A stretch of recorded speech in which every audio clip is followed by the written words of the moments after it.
Hi, this is William Ramsey. Welcome to William Ramsey Investigates. On tonight's show, I'm going to talk about one of my favorite history books. It was called The Conquest of New Spain, and it was written by Bernal Diaz del Castillo, also just basically known as Bernal Diaz. The reason this book came to mind was because of a recent article that was brought to my attention. It was published in July 1st, 2017. The title was Tower of Human Skulls Found in Mexico City Dig Cast Light on Aztec Sacrifices.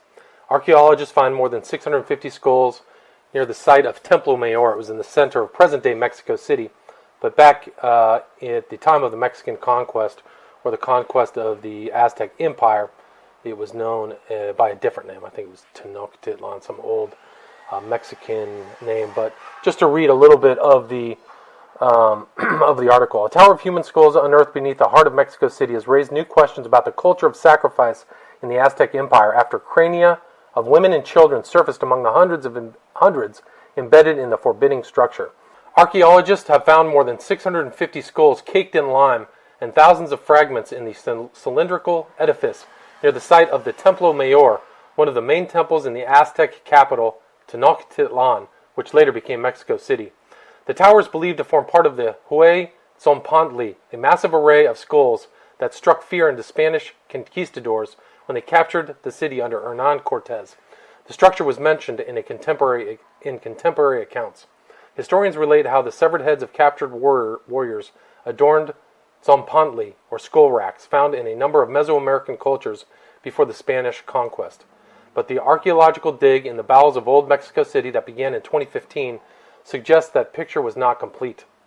We were expecting just men, obviously young men, as warriors would be, and the thing about the women and children is you'd think they wouldn't be going to war, said Rodrigo Bolanos, a biological anthropologist investigating the find. Something is happening that we have no record of, and this is really new, a first in the Huayzompantli. Raul Barrera, one of the archaeologists working at the site alongside the huge metropolitan cathedral built over the Templo Mayor, said the skulls would have been set in the tower after they had stood on public display in the Zompantli. Roughly 6 meters in diameter, the tower stood on the corner of the chapel of Huitzilopochtli, the Aztec god of the sun, war, and human sacrifice. Its base has yet to be unearthed. There was no doubt that the tower was one of the skull edifices mentioned by Andrés de Tapia, a Spanish soldier who accompanied Cortés in the 1521 conquest of Mexico, Barrera said. In his account of the campaign, de Tapia said he counted tens of thousands of skulls in what became known as the Huayzompantli. Barrera said 676 skulls had been found, and the number would rise as excavations went on. The Aztecs and other Mesoamerican peoples performed ritualistic human sacrifices as offerings to the sun. So that's the entirety of that article. But that article brought to mind a book that I'd read 20 years ago, and I'd actually had a recent conversation with a friend about the book. So I'd like to talk a little bit about Bernal Diaz, a little bit about Hernando Cortés, and then do some reading from the true history of the conquest of New Spain. So Bernal Diaz was born in Spain like all of the other conquistadors, but the interesting thing about him is that he had been in two other adventures in the New World, in the Caribbean area. He had been to Panama. What they called in Panama was a different name. They referred to Panama as terra firma, and that's now known as Nombre de Dios in modern Panama. But he was there in 1514.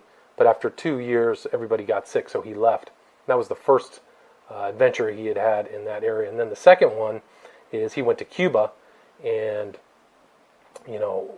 basically had a difficult time in that area. But one of the interesting aspects is that in March 1517, he came to the Yucatan Peninsula. And a very critical event happened on the Yucatan Peninsula while he was there, is that he met some other Spaniards and who had been in a different shipwreck. And that one of those Spaniards would become a translator, because that Spaniard learned to speak Mayan. And during Hernán Cortés's conquest of Mexico, this Spaniard would be a critical linguistic asset for the conquistadors. But he had then returned back to Cuba, and that's where he became part of this campaign with Hernán Cortés.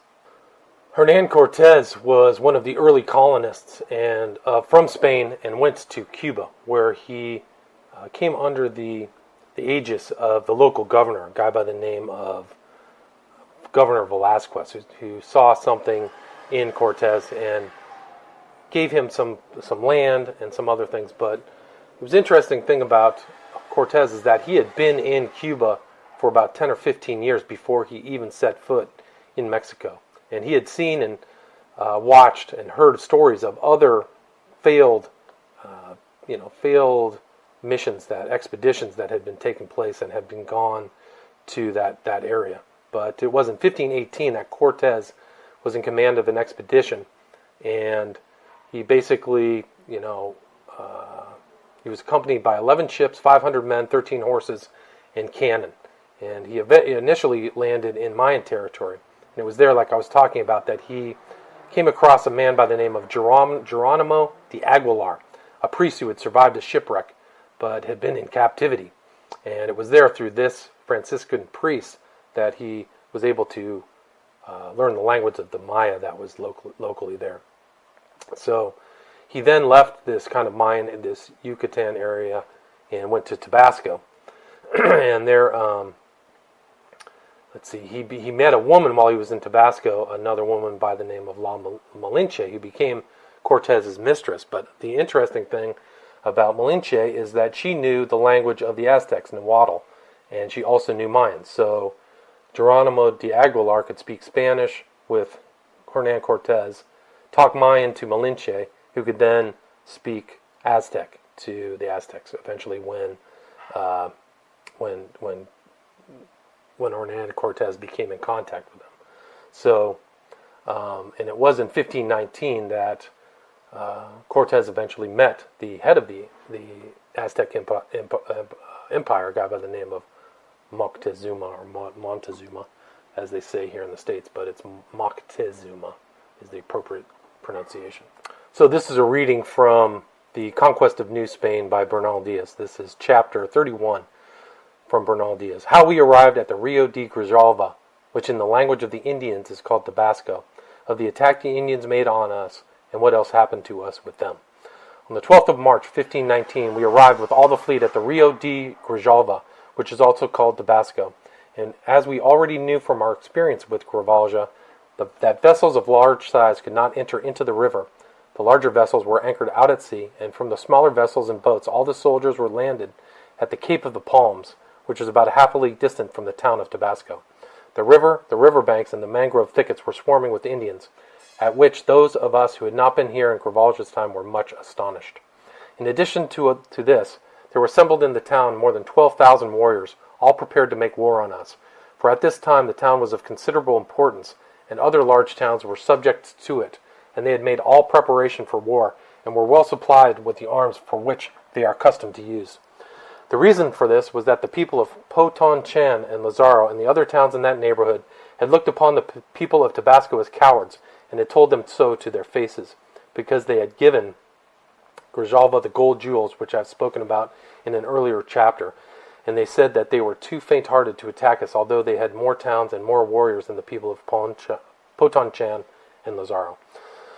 This they said to annoy them, and added that they in their towns had attacked us and killed 56 of us. So on account of those taunts which had been uttered, the people of Tabasco had determined to take up arms. When Cortez saw them drawn up, ready for war, he told Aguilar the interpreter, who spoke the language of Tabasco well, to ask the Indians who had passed near us in a large canoe and who looked like chiefs, what they were so much disturbed about, and to tell them that we had not come to do them any harm, but were willing to give them some of the things we had brought with us, and to treat them like brothers. And we prayed them not to begin a war, as they would regret it. And much else was said to them about keeping the peace. However, the more Aguilar talked to them, the more violent they became, and they said they would kill us all if we entered their town, and that it was fortified all around with fences and barricades of large trunks of trees. Aguilar spoke to them again and asked them to keep the peace, and to allow us to take water and barter our goods with them for food, and permit us to tell the Calachones, it must be like the caciques, the kind of bosses, things which would be to their advantage and to the service of God our Lord. But they still persisted in saying that if we advanced beyond the palm trees, they would kill us. When Cortez saw the state of affairs, he ordered the boats and small vessels to be got ready, and ordered 3 cannon to be placed in each boat, and divided the crossbowmen and musketeers among the boats. We remembered that when we were here with Grijalva, we had found a narrow path which ran across some streams from the palm grove to the town, and Cortez ordered 3 soldiers to find out in the night if that path ran right up to the houses, and not to delay in bringing the news, and these men found out that it did lead there. After making a thorough examination of our surroundings, the rest of the day was spent arranging how and in what order we were to go in the boats. The next morning we had our arms in readiness. After hearing the mass, Cortez ordered the captain Alonso de Avila and 100 soldiers among whom were 10 crossbowmen, to go by the little path which led to the town, and as soon as he had heard the guns fired, to attack the town on one side, while he attacked it on the other. Cortez himself and all the other captains and soldiers went in the boats and light draft vessels up the river. When the Indian warriors who were on the banks and among the mangroves saw that we were really on the move, they came after us with a great many canoes, intent to prevent our going ashore at the landing place, and the whole river bank appeared to be covered with Indian warriors carrying all the different arms which they used, and blowing trumpets and shells and sounding drums.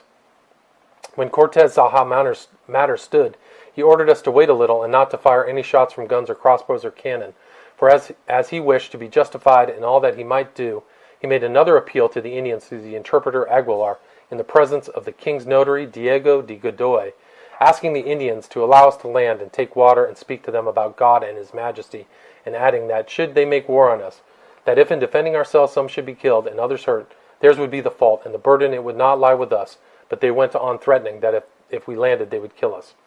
Then they boldly began to let fly arrows at us, and made signals with their drums. Like valiant men, they surrounded us with their canoes, and they all attacked us with such a shower of arrows that they kept us in the water, in some parts up to our waists. As there was much mud and swamp at that place, we could not easily get clear of it, so many Indians fell on us, and what with some hurling their lances with all their might, and others shooting arrows at us, we could not reach the land as soon as we wished. While Cortez was fighting, he lost a shoe in the mud and could not find it again, and got on shore with 1 foot bare.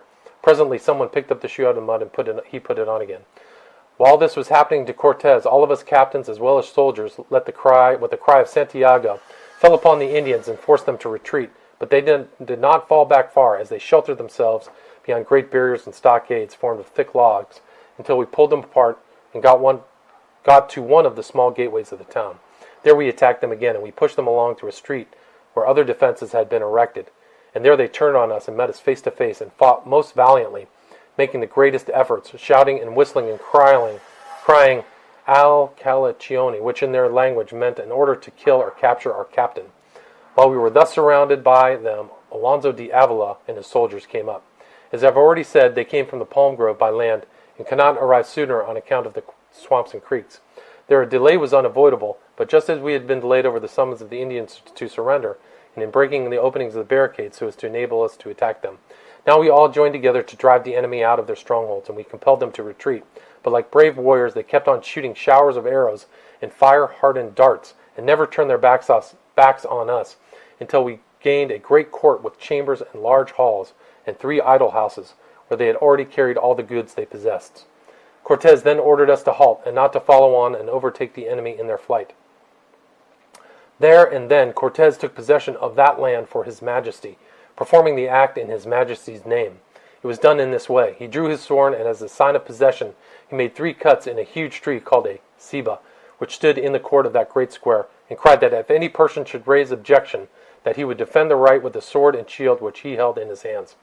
All of us soldiers were present when this happened, and cried out that he did right in taking possession of the land in His Majesty's name, and we would aid him should any person say otherwise.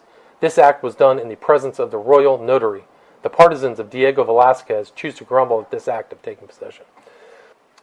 So there was another battle in that same area, in the area of Tabasco, and this is back to the narrative by Bernal Diaz. I have already said how we were marching along when we met all the forces of the enemy, which were moving in search of us, and all the men wore great feather crests, and they carried drums and trumpets, and their faces were colored black and white, and they were armed with large bows and arrows, lances and shields and swords, shaped like our 2-handed swords, and many slings and stones and fire-hardened javelins, and all wore quilted cotton armor. As they approached us, their squadrons were so numerous that they covered the whole plain, and they rushed on us like mad dogs, completely surrounding us, and they let fly such a cloud of arrows, javelins, and stones that on the first assault they wounded over 70 of us, and fighting hand to hand, they did us great damage with their lances, and one soldier fell dead at once from an arrow wound to the ear, and they kept shooting and wounding us. With our muskets and crossbows and with good swordplay, we did not fail as stout fighters, and when they came to feel the edge of our swords little by little, they fell back, but it was only as to shoot at us in greater safety. Mesa, our artilleryman, killed many of them with his cannon, for they were formed in great squadrons and did not open out so that he could fire at them as he pleased. But with all the hurts and wounds of which we gave them, we could not drive them off. I said to Diego de Ordaz, "It seems to me that we ought to close up and charge them, for in truth they suffered greatly from the strokes and thrusts of our swords, and that was why they fell away from us, both from fear of these swords, and the better to shoot their arrows and hurl their javelins and the hail of stones." Ordaz replied that it was not good advice, for there were 300 Indians to every one of us, and that we could not hold out against such a multitude. So there we stood, enduring their attack. However, we did agree to get as near as we could to them, as I had advised Ordaz, so as to give them a bad time with our swordsmanship, and they suffered so much from it that they retreated towards the swamp. During this time, Cortez and his horsemen failed to appear, although we greatly longed for them, and we feared that by chance some disaster had befallen them.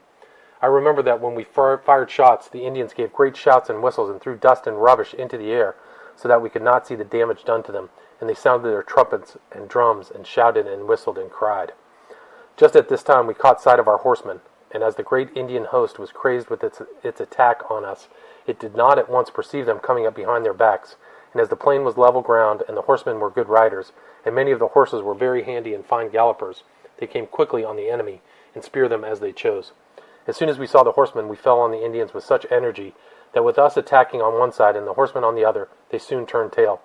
The Indians thought that the horse and its rider was all one animal, for they had never seen horses up to this time. The savannas and fields were crowded with Indians running to take refuge in the thick woods nearby.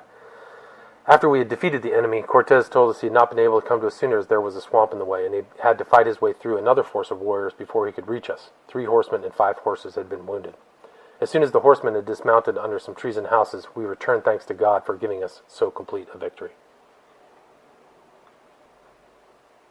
As it was Lady Day, we gave to the town which was afterwards founded here the name Santa Maria de la Victoria, on account of this great victory being won on Our Lady's Day.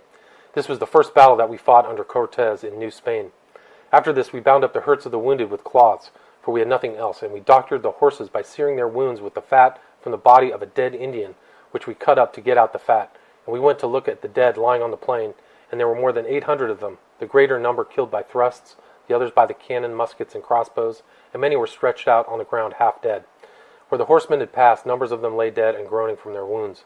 The battle lasted for over an hour, and the Indians fought all the time like brave warriors, up until the horsemen came up. We took 5 prisoners, 2 of them captains. As it was late and we had enough of fighting, we had not eaten anything, so we returned to our camp. Then we buried the 2 soldiers who had been killed, one by a wound in the ear and the other by a wound in the throat. We seared the wounds of the others and of the horses with the fat of the Indian, and after posting sentinels and guards, we had supper and rested. After this first victorious battle, Cortez decides he wants to speak to the local chieftains, so he sends out messengers, and they come to greet Cortez. The next day, 30 Indian chieftains, clad in good cloaks, came to visit us and brought fowls, fish, fruit, and maize cakes, and asked leave from Cortez to burn and bury the bodies of the dead who had fallen in the recent battles, so that they should not smell badly or be eaten by lions and tigers. Permission was at once given them, and they hastened to bring many people to bury and burn the bodies according to their customs. Cortez learned from the caciques that over 800 men were missing, not counting those who had been carried off wounded. They said they could not tarry with either to discuss the matter or make peace, for on the morrow the chieftains and leaders of all the towns would have assembled, and then they would agree about a peace. As Cortez was very sagacious about everything, he said, laughing, to us soldiers who happened to be in his company, "Do you know, gentlemen, that it seems to me that the Indians are terrified at the horses, and may think that they and the cannon alone make war on them. I have thought of something which will confirm this belief, and that is to bring the mare belonging to Juan Cedeño, which foaled the other day on board ship, and tie her up where I am now standing, and also to bring the stallion of Ortiz, the musician, which is very excitable, near enough to scent the mare, and when he has scented her, to lead them off separately, so the caciques who are coming shall not hear the horse neighing as they approach, not until they are standing before me and are talking to me." We did just as Cortez ordered, and brought the horse and mare, and the horse soon detected the scent of her in Cortez's quarters. In addition to this, Cortez ordered the largest cannon that we possessed to be loaded with a large ball and a good charge of powder. About midday 40 Indians arrived, all of them caciques of good bearing, wearing rich mantles such as are used by them. They saluted Cortez and all of us, and brought incense and fumigated all of us who were present, and they asked pardon for their past behavior and said that henceforth they would be friendly. Cortez, through Aguilar the interpreter, answered them in a very grave manner, as though he were angry, that they well knew how many times he had asked them to maintain peace, that the fault was theirs, and that now they deserved to be put to death, they and all the people of their towns, but that as we were the vassals of a great king and lord named Emperor Don Carlos, who had sent us to these countries and ordered us to help and favor those who would enter into his royal service, that if they were now as well disposed as they were said they were, that we would take this course, and that if they were not, some of these people would jump out and kill them. And some of the warriors were still angry because they had made war on us. At this moment the order was secretly given to put on a match to the cannon which had been loaded, and it went off with such a thunderclap as was wanted, and the ball went buzzing over the hills, as it was midday, and very still it made a great noise, and the caciques were terrified on hearing it. As they had never seen anything like it, they believed what Cortez had told them was true. And Cortez told them, through Aguilar, not to be afraid, for he had given orders that no harm should be done to them. Just then the horse that had scented the mare was brought up and tied up not far distant from where Cortez was talking to the caciques. And as the mare had been tied up at the place where Cortez and the Indians were talking, the horse began to paw the ground and neigh, and become wild with excitement, looking all the time towards the Indians and the place whence the scent of the mare had reached him. And the caciques thought that he was roaring at them, and they were terrified. When Cortez observed their state of mind, he rose from his seat and went to the horse and told 2 orderlies to lead it far away, and said to the Indians that he had told the horse not to be angry, as they were friendly and wished to make peace. While this was going on, there arrived more than 30 Indian carriers, of whom the natives call temenes, who brought a meal of fowls, fish, fruits, and other food, and it appears they had lagged behind and could not reach us at the same time as the caciques. Cortez had a long conversation with these chieftains and caciques, and they told them that they would all come on the next day and bring a present, and would discuss other matters. Then they went quite away contented. So you can see from this narrative how clever Cortez was in dealing with the natives and how he used the cannon and the horses to terrify the locals. The lords of the local area provided Cortez with 30 women, and Cortez impressed upon them the potency of his emperor. And we return to the narrative. It says, "We remained 5 days in this town to look after the wounded and those who were suffering from pain in the loins, from which they all recovered. Furthermore, Cortez drew the caciques to him by kindly converse, and told them how our master the emperor, whose vassals we were, and under his orders had many great lords, and that it would be well for them also to render him obedience, and that then, whatever might be in need of, whether it was our protection or any other necessity, if they would make it known to him, no matter where he might be, he would come to their assistance. The caciques all thanked him for this, and thereupon all declared themselves the vassals of our great emperor. They were the first vassals to render his majesty in New Spain." Cortez then ordered the caciques to come with their women and children early the next day, which was Palm Sunday, to the altar and pay homage to the holy image of Our Lady and to the cross, and at the same time Cortez ordered them to send 6 Indian carpenters to accompany our carpenters to the town of Cintla, where our Lord God was pleased to give us victory in the battle which I have described, and there to cut a cross on a great tree called a ceiba, which grew there. And they did it so that it might last a long time, for as the bark is renewed, the cross will show there forever. When this was done, he ordered the Indians to get ready all the canoes that they had owned to help us to embark, for we wished to set sail on that holy day, because the pilots had come to tell Cortez that the ships ran a great risk from a northern, which is a dangerous gale. So you can see right here that as part of his conquest was the conversion of all the locals to Christianity. And it was in the port of San Juan de Ulua where Cortez met the emissaries of Montezuma, the chief of the Aztec Indians. Back to the narrative. The flagship hoisted her royal standards and pennants, and within half an hour of anchoring, 2 large canoes, which in these parts are called piraguas, came out to us, full of Mexican Indians. Seeing the big ship with the standards flying, they knew that it was there. They must go to speak with the captain. So they went direct to the flagship, and going on board, asked who was the Tatuan, which in their language means the chief. Dona Marina, one of the translators, who understood the language, pointed him out. Then the Indians paid many marks of respect to Cortez, according to their usage, and bade him welcome, and said that their lord, a servant of the great Montezuma, had sent them to ask what kind of men we were, and what we were in search, and added that if we were in need of anything for ourselves or our ships, that we should tell them, and they would supply it. Our Cortez thanked them through the 2 interpreters, Aguilar and Dona Marina, and ordered food and wine to be given them, and some blue beads, and after they had drunk he told them that we had come to see them and to trade with them, and that our arrival in their country should cause them no uneasiness, but looked on by them as fortunate. By the end of this narrative, the local Indians would not think the arrival of the Spanish was fortunate. I'm going to skip forward to chapter 58 and discuss Cortez's decision to burn his ships and move inland to the capital of Mexico, Tenochtitlan. So I return here to the narrative. Being in Zempoala, as I have stated, and discussing with Cortez questions of warfare and our advance into the country, and going on from one thing to another, we, who were his friends, counseled him, although others opposed it, not to leave a single ship in the port, but to destroy them all at once, so as to leave no source of trouble behind, lest when we were inland others of our people should rebel like the last. Besides, we should gain much additional strength from the masters, the pilots, and sailors, who numbered nearly 100 men, and they would be better employed helping us to watch and fight than remaining in port.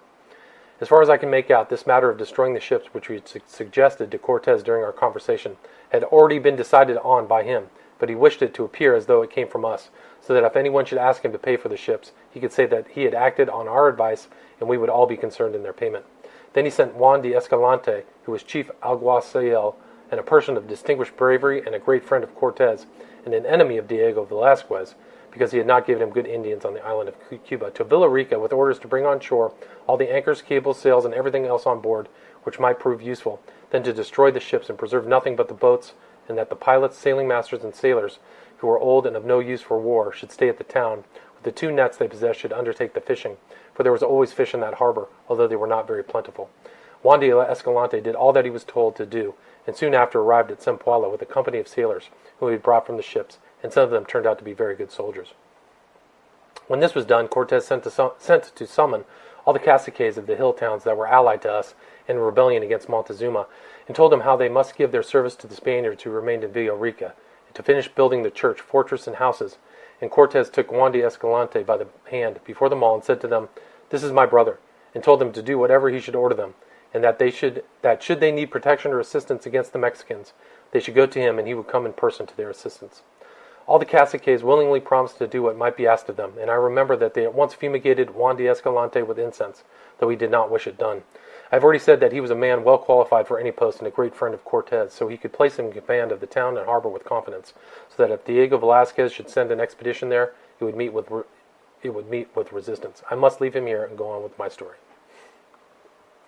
When the ships had been destroyed, with our full knowledge, when all the captains and soldiers were assembled and were talking to Cortez about military matters, he begged us to listen to him, and argued with us as follows.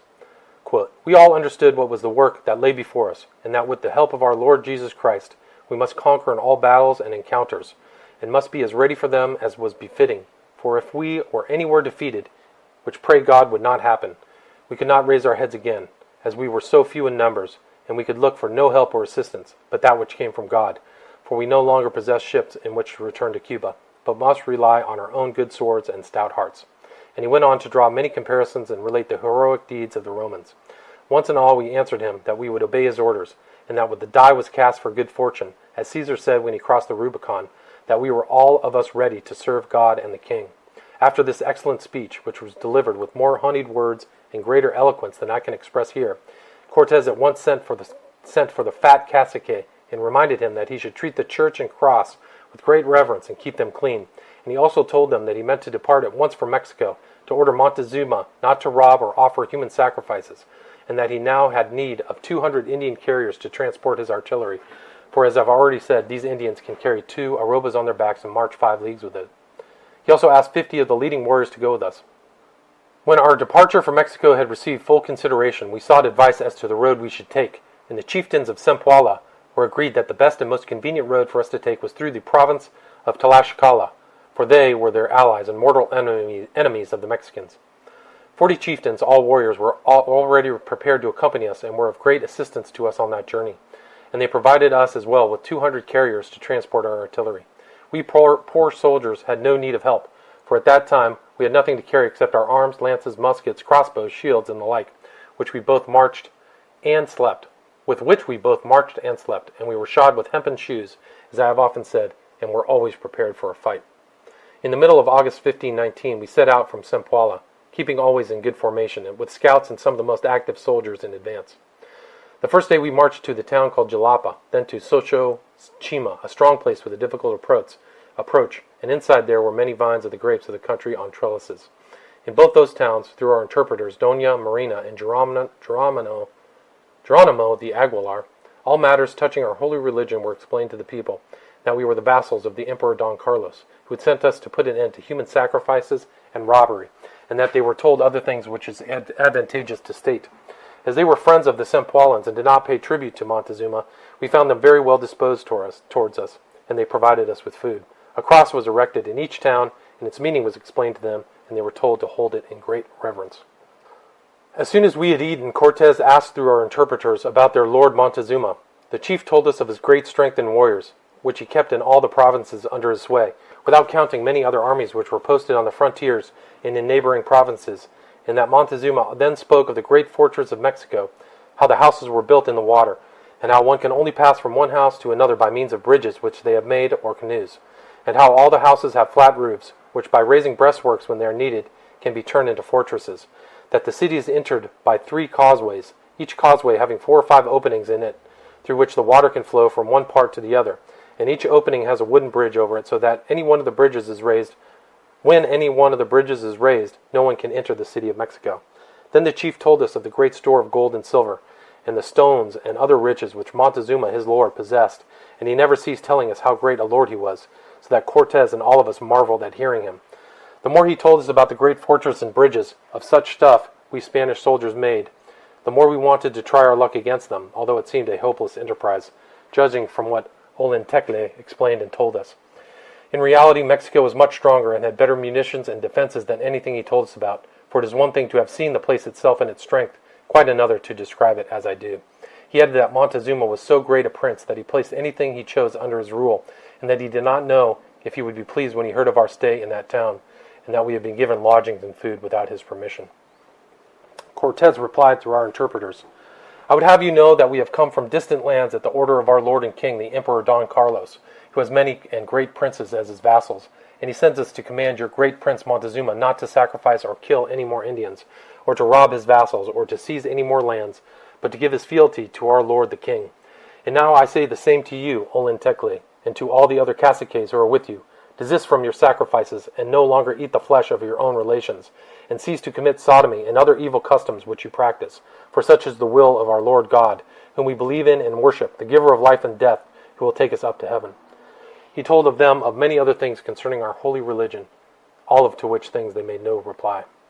Then here in this section titled 100,000 Human Skulls, Bernal Diaz describes these stone human skull towers.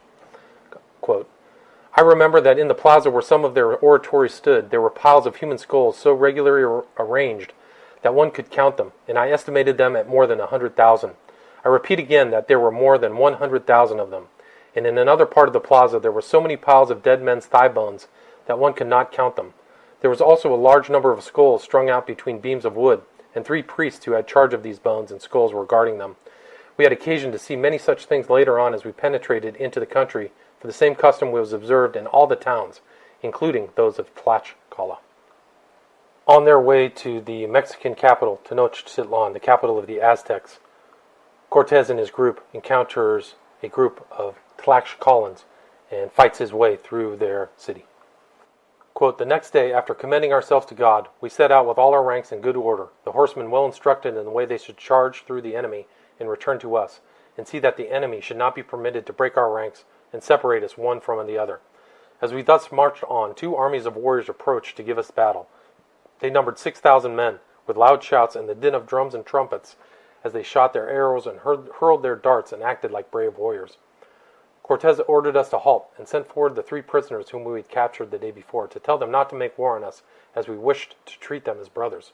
He also told one of our soldiers, Diego de Godoy, who was a royal notary, to watch what took place so that he could bear witness if it should be necessary, so that at some future time we should not have to answer for the deaths and damages which we are likely to take place, for we begged them to keep the peace. When the 3 prisoners whom we had sent forward began to speak to the Indians, it only increased their fury, and they made such an attack on us that we could not endure it. Then Cortez shouted, Santiago, and at them, and we attacked them with such impetuosity that we killed and wounded many of them with our fire, and among them 3 captains. Then they began to retire toward some ravines, where over 40,000 warriors and their captain general, named Xicotenga, were lying in ambush, all wearing a red and white device, for that was the badge and livery of Xicotenga. As there was broken ground there, we could make no use of the horses, but by careful maneuvering we got past it. But the passage was very perilous, for they made play with their good archery, and with their lances and broadswords did us much hurt, and the hail of stones from their slings was ever more damaging. When we reached the level ground with our horsemen and artillery, we paid them back and slew many of them, but we did not dare break our formation, for any soldier who left the ranks to follow some of the Indian captains and swordsmen was at once wounded and ran great danger. As the battle went on, they surrounded us on all sides, and we could do little or nothing. We dared not charge them unless we charged altogether, lest they should break up our formation. And if we did charge them, as I have said, there were 20 squadrons ready to resist us, and our lives were in great danger, for they were so numerous they could have blinded us with handfuls of earth, if God in his great mercy had not succored us. While we found ourselves in this conflict among these great warriors and their fearful broadswords, we noticed that many of the strongest among them crowded together to lay hands on a horse. They set to work with a furious attack, laying hands on a good mare, known to be very handy for either sport or for charging. The rider, Pedro de Moron, was a very good horseman, and as he charged with 3 other horsemen into the ranks of the enemy, the Indians seized hold of his lance, and he was not able to drag it away, and others gave him cuts with their broadswords and wounded him badly. Then they slashed at the mare and cut her head off at the neck, so that it hung by the skin, and she fell dead. If his mounted companions had not come at once to his rescue, they would have also finished killing Pedro de Moron. We might have possibly helped him with our whole battalion, but I repeat again, we hardly dared to move from one place to another for fear that they would finally rout us, and we could not move one way or another. It was all we could do to hold our own and prevent ourselves from being defeated. However, we rushed to the conflict around the mare and managed to save Moron from the hands of the enemy, who were already dragging him off half dead, and we cut the mare's girths so as not to leave the saddle behind. In that act of rescue, 10 of our men were wounded, and I remember at the same time we killed 4 of the Indian captains, for we were advancing in close order, and we did great execution with our swords. When this had happened, our enemy began to retire, carrying the mare with them, and they cut her in pieces to exhibit in all the towns of Tlaxcala. And we learnt afterwards that they made an offering to their idols of the horseshoes, and of the Flemish felt hat, and the 2 letters which we had sent them offering peace. The mare that was killed belonged to Juan Cedeno, and it was because Cedeno had received 3 wounds the day before that he had given her to Moron, who was a good horseman. I did not see Moron again, for he died of his wounds 2 days later. To return to our battle, we were a full hour fighting in the fray, and our shots must have done the enemy much damage, for they were so numerous and in such close formation that each shot must have hit many of them. Horsemen, musketeers, crossbowmen, swordsmen, and those who used lance and shield, one and all, we fought like men to save our lives and do our duty, for we were certainly in the greatest danger in which we had ever found ourselves. Later on they told us that we killed many Indians in this battle, among them 8 of their leading captains, sons of the old caciques who lived in their principal town, and for this reason they drew off in good order. We did not attempt to follow them, for we were not sorry as that we were so tired out we could hardly stand, and we stayed where we were in that little town. All of the country round was thickly peopled, and they even had some underground houses, like caves, which many of the Indians live. The place where this battle took place is called Tuacachingo, and it was fought on the 2nd day of the month of September in the year 1519. When we saw that victory was ours, we gave thanks to God, who would deliver us from such great danger. On to chapter 72. Quote, as our Lord God, through his great loving kindness, was pleased to give us victory in those battles in Tlaxcala, our fame spread throughout the surrounding country, and reached the ears of the great Montezuma in the great city of Mexico. And if hitherto they took us for tueles, which is the same as their idols, from now on they held us in even greater respect as valiant warriors, and terror fell on the whole country at learning how, being so few in number in the Tlaxcalans and such great force, we had conquered them, and that they had sued us for peace. So that now Montezuma, the great prince of Mexico, powerful as he was in fear of our going into his city, and sent 5 chieftains, men of much importance, to our camp at Tlaxcala to bid us welcome, and say that he was rejoiced at our great victory against so many squadrons of warriors, as he sent a present, a matter of $1,000 worth of gold, and of very rich jeweled ornaments, worked in various shapes, and 20 loads of fine cotton cloth. And he sent word that he wished to become a vassal of our great emperor, and that he was pleased that we were already near his city on account of the goodwill that he bore Cortez and all his brothers, the Tueles, who were with him, and that he, Cortez, should decide on how much tribute he wished for every year of our great emperor, and that he, Montezuma, would give it in gold and silver, cloth, and chalchihuites, provided we would not come to Mexico. This was not because he would not receive us with the greatest willingness, but because the land was so rough and sterile, he would regret to see us undergo such hardships as perchance he might not be able to alleviate as well as he could wish. Cortez answered by saying that he highly appreciated the goodwill shown us, and the present which had been sent, and he offered to pay tribute to his majesty, and he begged the messengers not to depart until he went into the capital of Tlaxcala, as he would dispatch them from that place, and they could then see how that the war had ended. So while Cortez was in Tlaxcala, he asked some of the head chieftains about Montezuma in Mexico, and here's what they replied. Quote, he said that Montezuma had such great strength in warriors that when he wished to capture a great city or make a raid on a province, he could place 150,000 men in the field, and this they knew well from the experience of the wars and hostilities they had had with them for more than 100 years past. Cortez asked them how it was that so many warriors, as they said, came down on them, as they had never been entirely conquered. They answered that although Mexicans sometimes defeated them and killed them, and carried off many of their vassals for sacrifice, many of the enemy were also left dead on the field, and others were made prisoners, so that they never could come so secretly that they not get some warning, and that when they knew of their approach, they mustered all their forces, and with the help of the people of Huichotzingo, they defended themselves and made counterattacks. That as all the provinces which had been raided by Montezuma and placed under his rule were ill-disposed towards Mexicans, and that their inhabitants were carried off by force to the wars, and they did not fight with good will. Indeed, it was from these very men that they received warnings, and for this reason they had defended their country to the best of their ability. And they told us about the great staff of servants in his house, and the story would never cease were I to attempt to describe it all here, and of the many women he possessed, and how he married off some of them. In fact, they gave us an account of everything. Then they spoke of the great fortifications of the city, what the lake was like, and the depth of the water, and about the causeways that give access to the city, and the wooden bridges in each causeway, and how one can go in and out by water through the opening that there is in each bridge, and how when the bridges are raised, one can be cut off between the bridge and not be able to reach the city. How the greater part of the city was built in the lake, and that one could not pass from house to house except by drawbridges and canoes which they all had ready. That all the houses were flat-roofed, and all the roofs were provided with parapets, so they could fight from them. They also told us about the way the city was provided with fresh water from a spring called Chapultepec, distant about a half a league from the city, and how the water enters by aqueduct and reaches a place where they can carry it in canoes and sell it in the streets.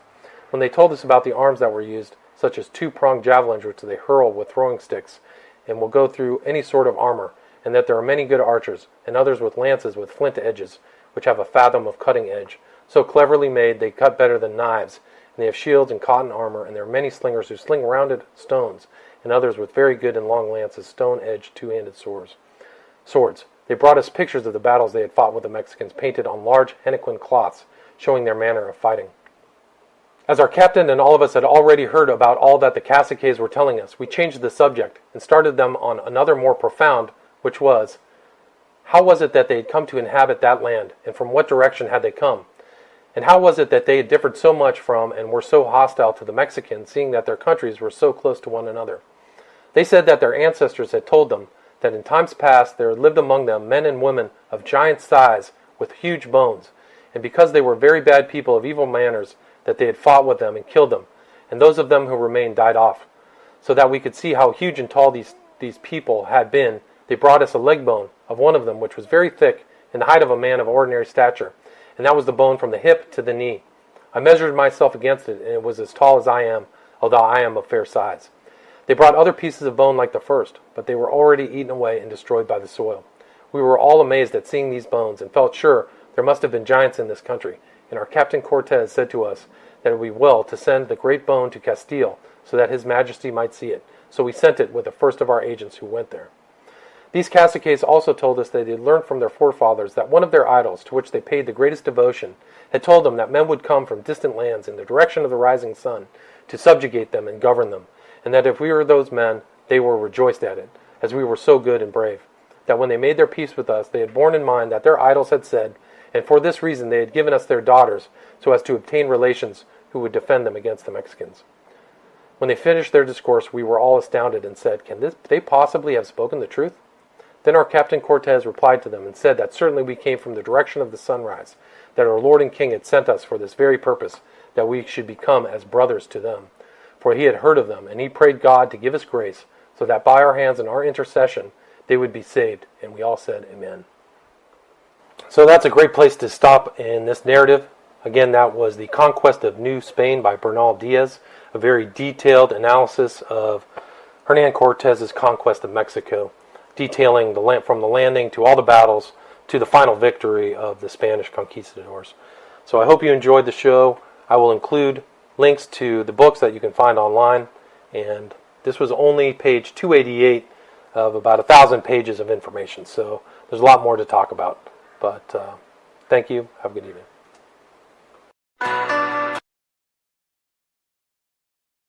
Hi, this is William Ramsey. Welcome to William Ramsey Investigates. On tonight's show, I will be reading from the second part of Conquest of New Spain by Bernal Diaz. Last week, I covered the arrival of Cortez to the New World, his finding of 2 interpreters, and his march from the coast into the inner parts of Mexico, or back then New Spain, and the conquest of the Tlaxcalans. There was a huge battle between him and the Tlaxcalans. If you didn't catch the first part, you can go check it out on my YouTube channel under William Ramsey Investigates. Thank you. Quote, after a repose of 17 days in Tlaxcala, it was determined to prosecute our march to Mexico. Upon this subject, much difference of opinion existed, the rich settlers of Cuba being very adverse to it. The resolution which we had taken grieved our friends of Tlaxcala, who earnestly advised us by no means to trust Montezuma or his people, nor their smooth and courteous words and manners, for that they were treacherous in the extreme, and would either retain us to breed men for Montezuma's service, or in a favorable hour would fall upon us and destroy us. But in case of our having hostilities with them, they advised us to kill all, neither sparing or the rising youth, nor the aged counselor. Cortez thanked and proposed to them an amicable treaty with their neighbors the Mexicans, but they would not hear of this, saying that they could not trust those who would only under a veil of peace better execute their treacherous designs. In regard to our road, the Mexican ambassadors earnestly recommended that by Cholula, but our friends of Tlaxcala as strongly advised us by no means to go that way, but by Huachingo. Nevertheless, we determined to go by Cholula, intending to remain there until we could by negotiation obtain a peaceable entry into Mexico. Cortez therefore lent messengers to that place to inform the chiefs of his intention, and expressing his dissatisfaction that they had not come to wait upon him. At this time arrived 4 of the principal nobility of Mexico with a rich present. It consisted of gold to the value of 10,000 crowns, and 10 bales of the finest mantles of feathers. Having saluted Cortez with the profoundest respect, the ambassadors delivered the message of their monarch, which was to this effect: that he wondered at our stay amongst a people so poor and base as the Tlaxcalans, who were robbers, and unfit even for slaves, and he earnestly requested that we would immediately visit his capital. Cortez replied, assuring them that he would shortly pay his respects to the great Montezuma, requesting their stay with him during the interval. He also determined to send 2 cavaliers as ambassadors to wait on Montezuma and view the city of Mexico. The persons he pitched on were Pedro de Alvarado and B. Vasquez de Tapia. They set out on their journey, accompanying the former Mexican ambassadors who had hitherto continued with us.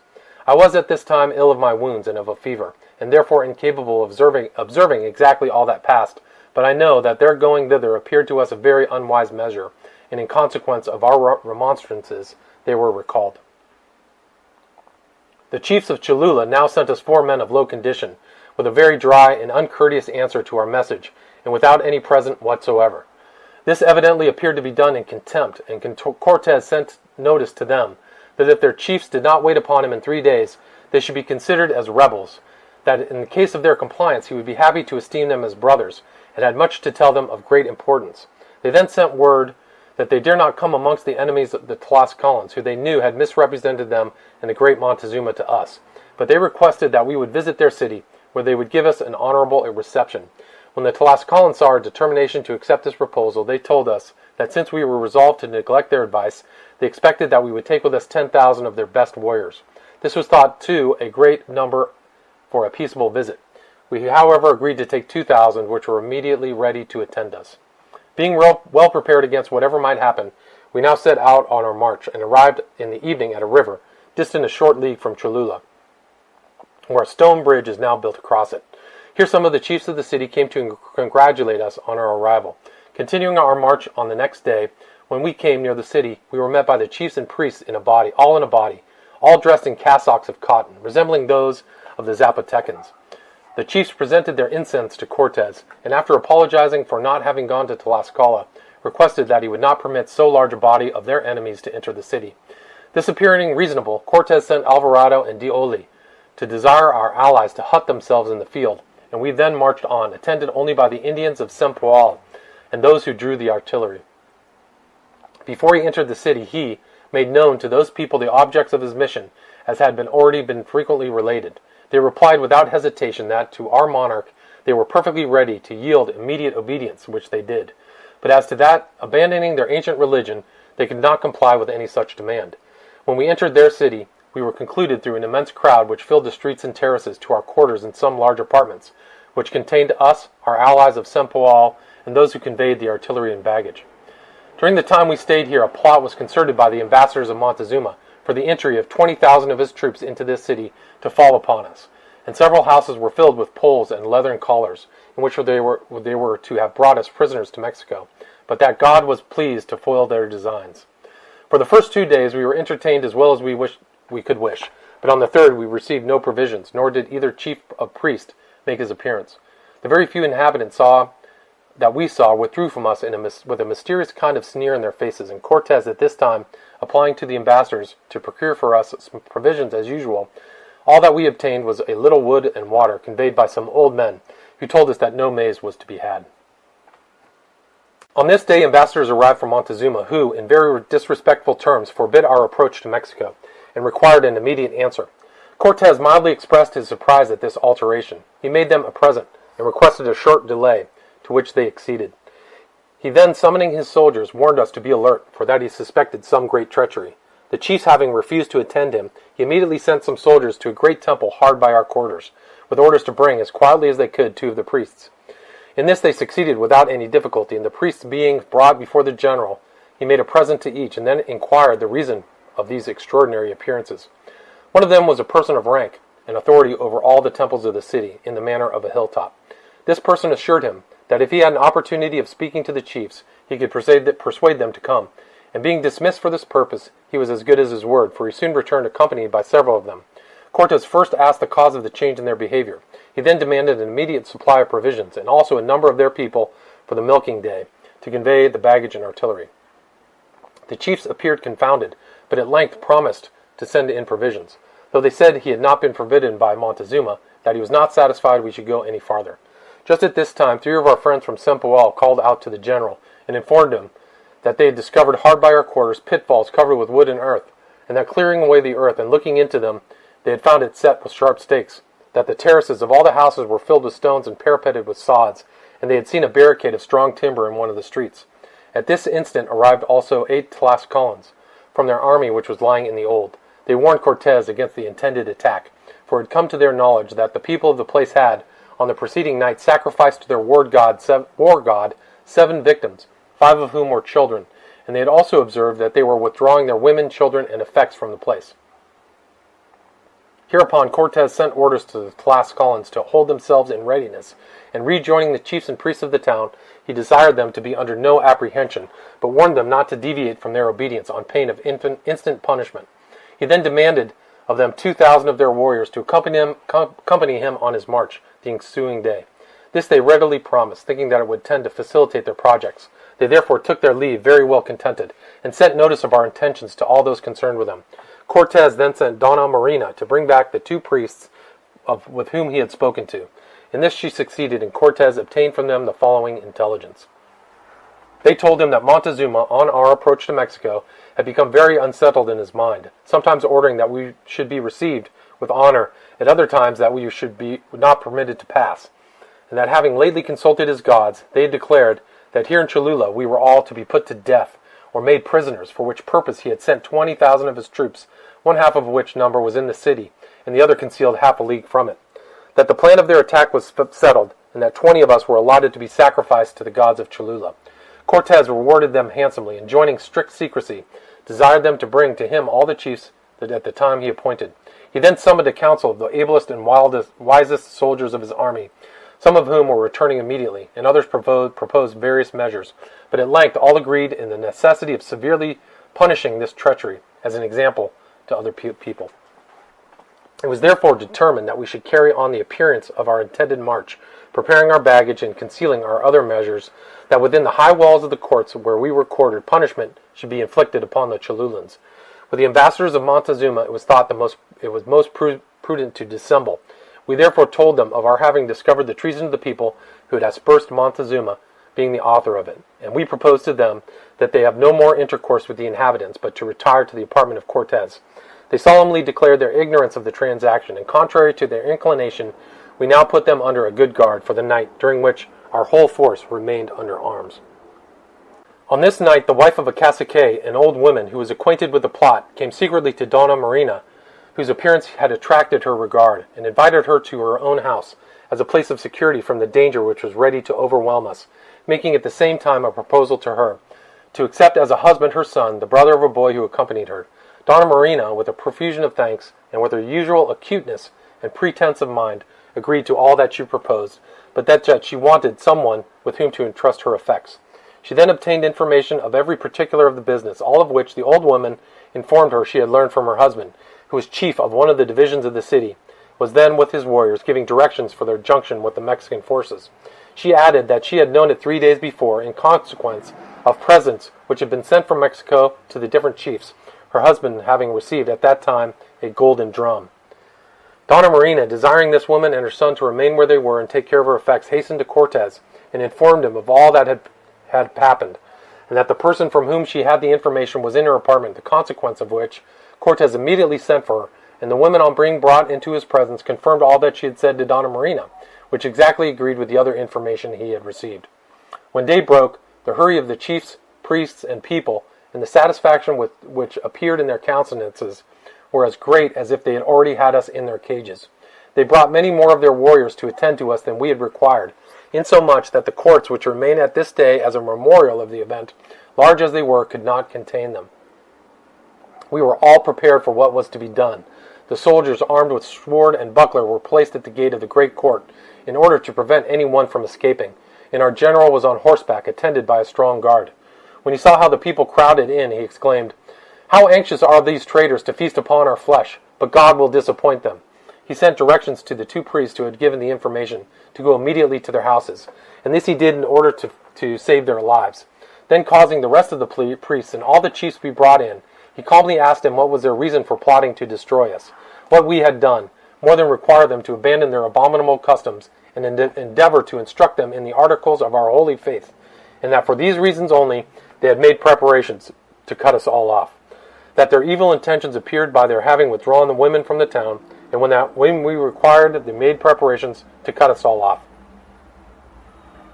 They insulted us by sending in wood and water. He said that he knew of the ambuscade that was placed upon the road which they expected us to go, and that the recompense which they intended for our holy and friendly services was to kill and eat us, for which purpose the pots were already boiling, and prepared with salt, pepper, and tomatoes.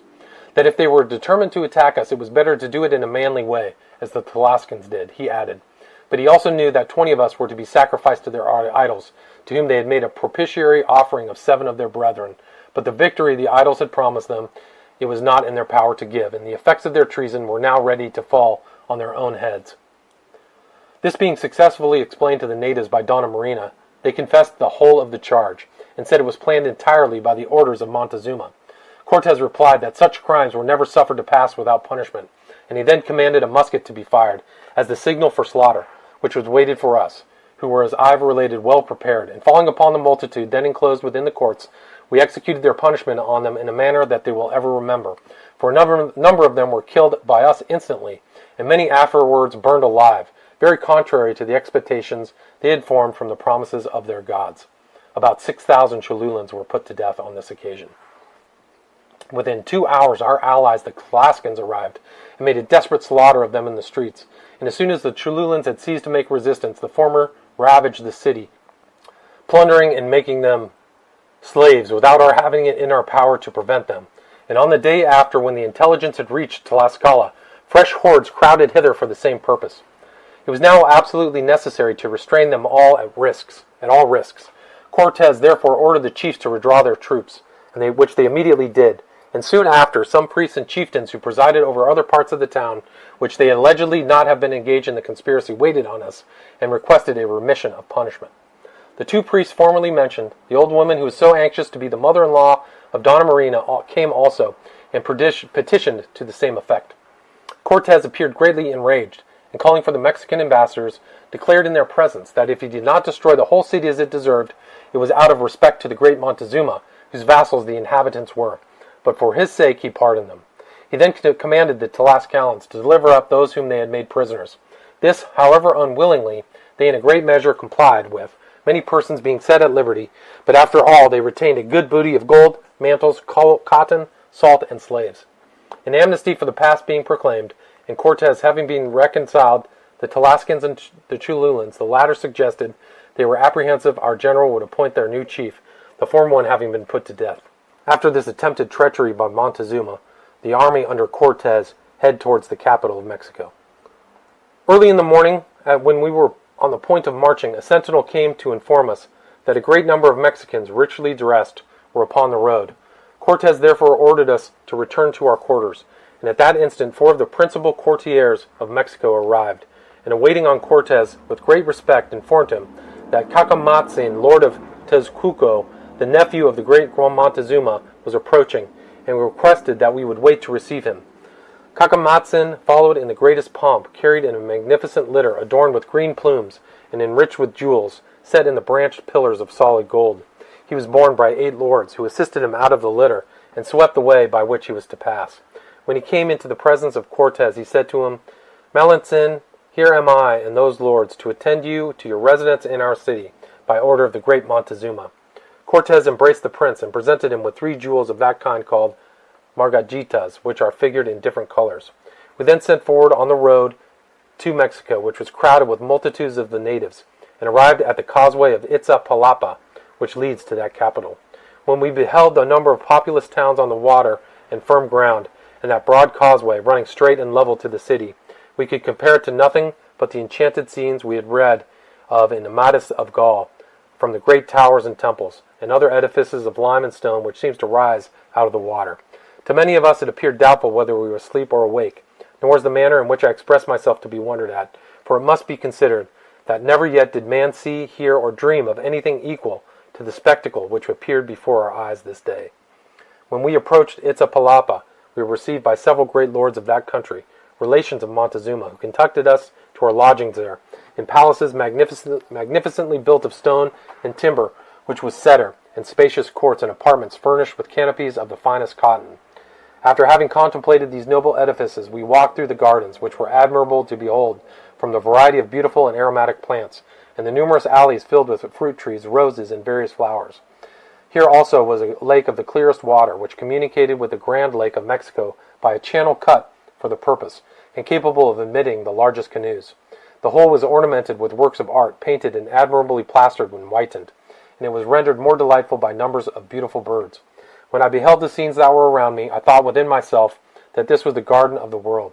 This place was at the time of which I am speaking, with one half of the houses in the water, and the other half on dry land. But all is destroyed, and that which was a lake is now a tract of fields of Indian corn, so entirely altered that the natives themselves could hardly know it. Mexico, November 8th, 1519. On the next day we set out, accompanied as on the former one, and proceeded by the Grand Causeway, which is 8 yards wide, and runs in a straight line to the city of Mexico. It was crowded with people, as were all the towers, temples, and causeways, in every part of the lake, attracted by curiosity to behold men and animals, such as never had been before seen in these countries. We were occupied by very different thoughts. Our number did not amount to 450. We had perfectly in our recollection the accounts we had received on our march, that we were to be put to death on our arrival in the city which we now saw before us, approachable only by causeways, whereupon were several bridges, breaking of one effectually cut off our retreat. And now let who can tell me where are men in this world to be found except ourselves, who would have hazarded such an attempt. When we arrived at a place where a small causeway turns off, which goes to the city of Coyoacan, we were met by a great number of the lords of the court in their richest dresses, sent as they laid before the great Montezuma to bid us welcome. After waiting there some time, the nephew of Montezuma and other noblemen went back to meet their monarch, who approached, carried in the most magnificent litter, which was supported by his principal nobility.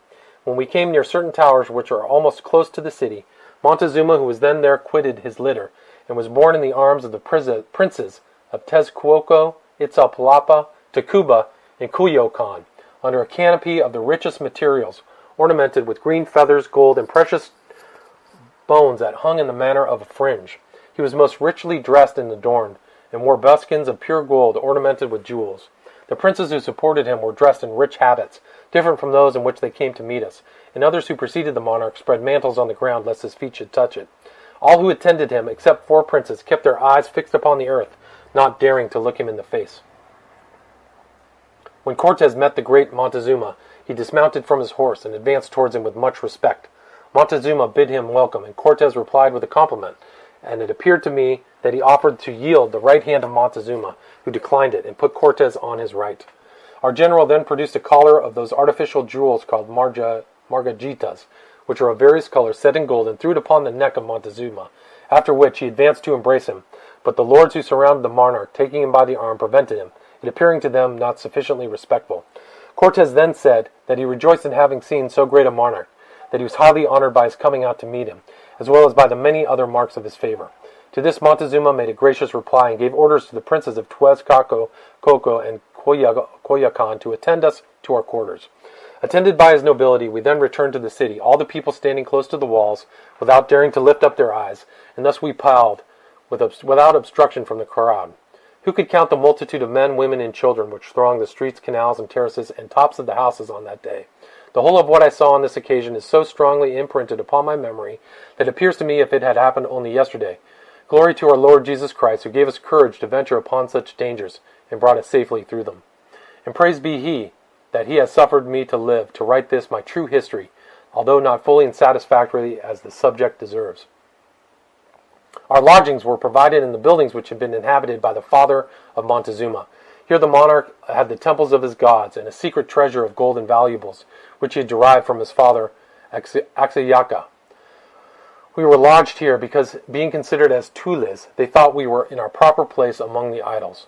Be it how it may, however, that here they brought us to lodge in large apartments, a real platform being assigned for our general, and mats for each of us, with little canopies over them, such as are used in that country.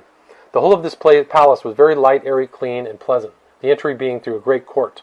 Montezuma here led Cortes by the hand to the apartment destined for him, and taking a large collar of gold, placed it around the general's neck. Cortes declared his gratitude for these favors, and Montezuma said, "Melanson, here you and your friends are at home. Now repose yourselves." With these words he departed.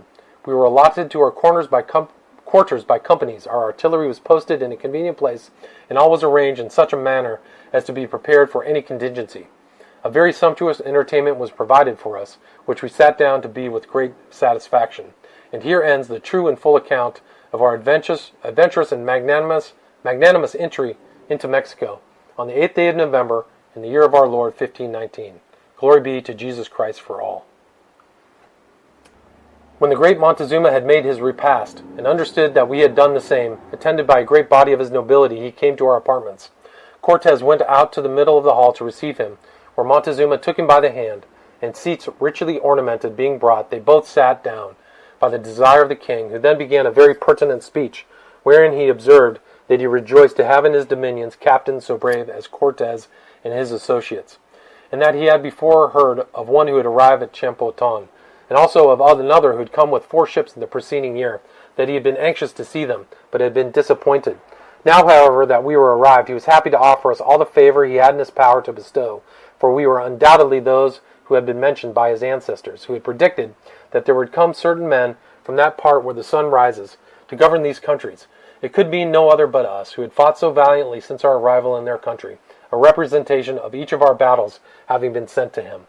Cortes replied that he and all of us could never repay the great favors we every day received from his hands, that we certainly were those of whom it had been prophesied, and that we were vassals of a potent monarch named Don Carlos, who had many great princes subject to him, and sent us, hearing of the fame and grandeur of King Montezuma, to request his name, that the great Montezuma and his subjects would embrace the holy Christian faith, which is the faith possessed by our monarch, by doing which he would preserve the souls of him, his family, and his subjects, and that he should in good time be informed of more particulars, such as that we worship the only true God, with many other things highly edifying to the hearers. This conversation being concluded, Montezuma presented our general with a quantity of valuable ornaments of wrought gold. To each of the captains he made a present of some gold and 3 loads of mantles, to each soldier 2 loads of richly wrought mantles. And all this he did in the most free and gracious manner, to speak more properly like a great monarch as he was. Montezuma then asked Cortez if his soldiers were all brothers and vassals of our emperor, to which Cortez replied that we were all brothers in love and friendship, persons of consequence in our country, and servants of our sovereign lord the king. With mutual compliments, Montezuma then departed, having given orders to his officers to provide us amply according to our demands, with corn, stone mills, and women to make bread, together with fowls, fruit, and plenty of grass for the horses. The great Montezuma was at this time aged about 40 years, of good nature, well proportioned and thin. His complexion was much fairer than that of the Indians. He wore his hair short, just covering his ears, with very little beard, well arranged, thin, and black. His face was rather long, with a pleasant countenance, and good eyes. Gravity and good humor were blended together when he spoke. He was very delicate and clean in his person, bathing himself every evening. He had a number of mistresses of the first families, and 2 princesses his lawful wives. When he visited them, it was with such secrecy that none could know except his own servants. He was clear of all suspicion of unnatural vices. The clothes which he wore one day he did not put on for 4 days after. He had 200 of his nobility as a guard, in apartments adjoining his own. Of there, certain persons only could speak to him, and when they went to wait upon him, they took off their rich mantles and put on others of less ornament but clean. They entered his apartment barefooted, their eyes fixed on the ground, making 3 inclinations of the body as they approached him. In addressing the king, they said, "Lord, my lord, great lord." When they had finished, he dismissed them with a few words, and they retired, with their faces towards him, with their eyes fixed upon the ground. I also observed that when great men came a distance about business, they entered his palace barefooted and in a plain habit. And also they did not enter the gate directly, but took a circuit and headed towards it. His cooks had upwards of 30 different ways of dressing meats, and they had earthen vessels so contrived as to keep them always hot. For the table of Montezuma himself, above 300 dishes were dressed, and for his guards above 1,000. Before dinner, Montezuma would sometimes go out and inspect the preparations, and his officers would point out to him which were the best, and explain of what birds and flesh they were composed, and those of what he would eat. But this was more for amusement than anything else. It is said that at times the flesh of young children was dressed for him, but the ordinary meats were domestic fowls, pheasants, geese, partridges, quails, venison, Indian hogs, pigeons, hares, rabbits, with many other animals and birds peculiar to the country. This is certain, that after Cortez had spoke to him relative to the dressing of human flesh, it was not practiced in his palace. At his meals, in the cold weather, a number of torches of the bark of a wood which makes no smoke and has an aromatic smell were lighted, that they should not throw too much heat. Screens ornamented with gold, painted with figures of idols, were placed before them. Montezuma was seated on a low throne or chair at a table proportioned to the height of his seat. The table was covered with white cloths and napkins, and 4 beautiful women presented him with water for his hands, in vessels which they called chicales, and other vessels under them like plates, to catch the water. They also presented him with towels. Then 2 other women brought small cakes of bread, and when the king began to eat, a large screen of wood gilt was placed before him, so that people should not during that time see him. The women having retired a little distance, 4 ancient lords stood by the throne, to whom Montezuma from time to time spoke or addressed questions, and as a mark of particular favor, gave to each of them a plate of that which he was eating. I was told that these old lords, who were his near relations, were also counselors and judges. The plates which Montezuma presented to them, they received with the highest respect, eating what was in them without taking their eyes off the ground. He was served on earthenware of Cholula, red and black. While the king was at table, none of his guards, or in the vicinity of his apartment, dared for their lives make any noise. Fruit from all kinds of that the country produced was laid before him. He ate very little, but from time to time, a liquor prepared from cocoa, and of a stimulative or corroborative quality, as we were told, was presented to him in golden cups. We could not at that time see if he drank it or not, but I observed a number of jars above 50 brought in, filled with foaming chocolate, which he took some, which the women presented to him. At different intervals during the time of dinner, there entered certain Indians, humpbacked, very deformed, and ugly, who played tricks of buffoonery, and others who said they were jesters. There was also a company of singers and dancers who afforded Montezuma much entertainment. To these he ordered the vases of chocolate be distributed. The 4 female attendants then took away the cloths, and again with much respect presented him with water to wash his hands, during which time Montezuma conversed with the 4 old noblemen formerly mentioned, after which they took their leave with many ceremonies. One thing I forgot, and no wonder to mention in its place, is that during the time Montezuma sat at dinner, 2 very beautiful women were busily employed making small cakes with eggs and other things mixed therein. These were delicately white, and when they were presented to him on plates covered with napkins, also another kind of bread was brought to him in long loaves, and plates of cakes resembling wafers. After he had dined, he presented with him 3 little canes highly ornamented, containing liquid amber, mixed with an herb they called tobacco. And when he had sufficiently viewed and heard the singers, dancers, and buffoons, he took a little of the smoke of one of these canes, and then laid himself down to sleep, and thus his principal meal concluded. After this was over, all of his guards and domestics sat down to dinner. As near as I could judge, above 1,000 plates of those eatables I have mentioned were laid before them, with vessels foaming of chocolate, of fruit in immense quality. For his women and inferior servants, his establishment was of a prodigious expense. We were astonished amidst such a profusion of the vast regularity that prevailed. His major domo was at this time a prince named Tapia. He kept the accounts of Montezuma's rents in books which accompanied an entire house. Montezuma had 2 buildings filled with every kind of arms, richly ornamented with gold and jewels, such as shields large and small, clubs like 2-handed swords, and lances much larger than ours, with blades 6 feet in length, so strong that if they fix upon a shield they do not break, and sharp enough to use as razors. There was also an immense quantity of bows and arrows and darts, together with slings and shields rolled up into small compass, and in action they let fall and are therefore cover the whole body. He also had much defensive armor of quilted cotton, ornamented with feathers and different devices, and cassockets for the head, made of wood and bone, with plumes of feathers, and many other articles too tedious to mention. In this palace was the most magnificent aviary, which contained every description of birds that continent afforded, namely royal eagles and a smaller species, and with many other birds, down to the smallest paroquets of beautiful colors. It was here that the ornaments of green feathers were fabricated. The feathers were taken from birds which are about the size of our pies in Spain, which they here called quetzales, and other birds whose plumage is of 5 different colors: green, red, white, yellow, and blue. The name of this species of bird I do not know. Here was an immensity of parrots and certain geese of fine plumage, and the species which resembled geese. All these bred here, and were stripped of their feathers every year at the proper season. Here was a large pond of clear running water, where a number of great birds, entirely red, with very long legs. There are some like them in the island of Cuba, which they called epiris. There was also a species which lives entirely in the water. We likewise saw another great building, which was a temple, and which contained those which we called the valiant or fighting gods. And here were many kinds of furious beasts, tigers, lions of 2 species, one of which resembles a wolf, called here a div, also foxes and other smaller animals, but all carnivorous. Most of these were bred in the palace, being fed with game, fowls, dogs, as I have heard the bodies of Indians who were sacrificed, the manner of which I have been informed this is. They open the body of the victim while living, with large knives of stone, and they take out his heart and blood, which they offer to their gods. Then they cut off the limbs and the head, upon which they feast, giving the body to be devoured by the wild beasts, and the skulls they hang up in their temples. In this accursed place were many vipers and poisonous serpents, which have in their tails somewhat the sounds of castanets. These are the most dangerous of all, and were kept in vessels filled with feathers, where they reared their young, and were fed with the flesh of human beings and dogs.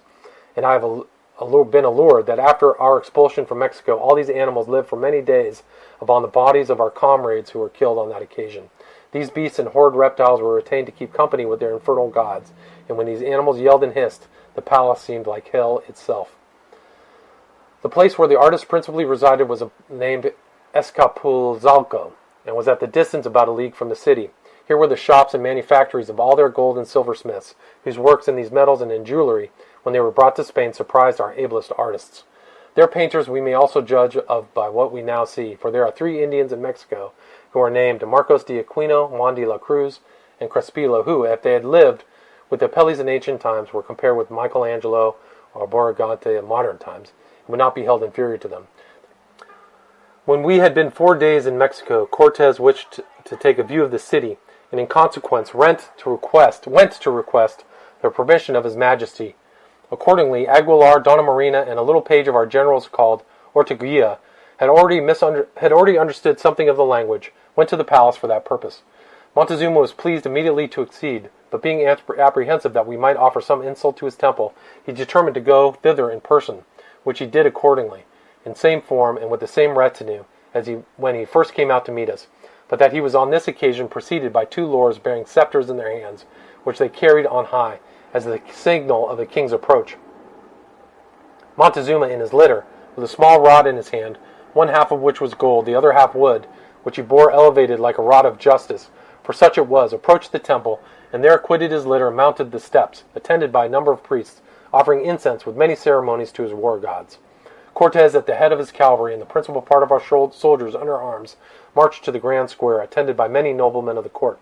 When we arrived there, we were astonished at the crowds of people and the regularity which prevailed, as well as the vast quantities of merchandise which those who attended us were assiduous in pointing out. Each kind had its particular place, which was distinguished by a sign.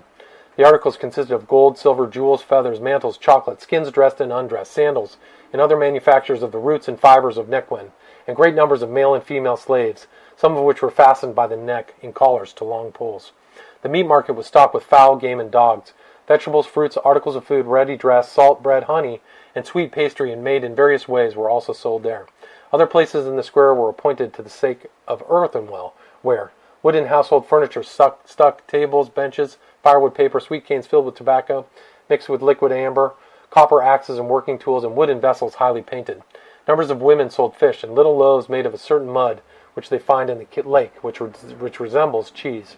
The makers of stone blades were busily employed shaping them out of rough material, and the merchants who dealt in gold had the metal in grains as it came from the mines, in transparent tubes so that they could be reckoned, and the gold was valued at many mantles, or so many ziquipills of cocoa, according to the size of the quills. The entire square was enclosed in piazzas, under which great quantities of grain were stored, and were also shops of various kinds of goods. I must apologize for adding that boatloads of human waste were on the borders of the adjoining canals for the purpose of tanning leather, which they said could not be done without it.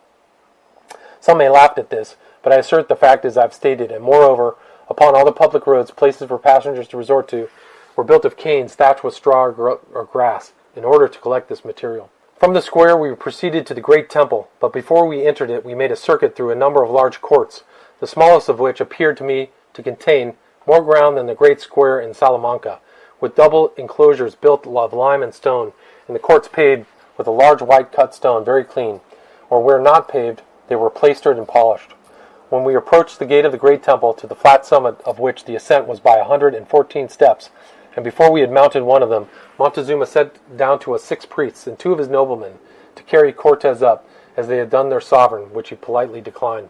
When we ascended to the summit of the temple, we observed on the platform as we passed the large stones upon which were placed the victims who were to be sacrificed. Here was a great figure which resembled a dragon, and much blood, fresh spilt. Montezuma came out from an auditory in which his accursed idols were placed, and attended by 2 priests, and addressing himself to Cortez, expressed his apprehensions that he was fatigued, to which Cortez replied that fatigue was unknown to us. Montezuma then took him by the hand and pointed out to him the different parts of the city and its vicinity, all of which were commanded from that place. Here we had a clear prospect of the 3 causeways by which Mexico communicated with the land, and of the aqueduct of the Chapultepec, which was supplied the city with the finest water. We were struck by the numbers of canoes passing to and from the mainland, loaded with provisions and merchandise, and we could now perceive in this great city that all others of that neighborhood which were built on the water, the houses stood separate from each other, communicating only by small drawbridges and by boats, and they were built with terraced tops. We observed also the temples and adoratories of the adjacent cities, built in the form of towers and fortresses, and others on the causeway, all whitewashed and wonderfully brilliant. The noise and bustle of the marketplace below us could be heard almost a league off, and those who had been at Rome and Constantinople said that for convenience, regularity, and population they had never seen the like. Cortez, then addressing himself to Montezuma, requested that he would do him the favor to show us his gods.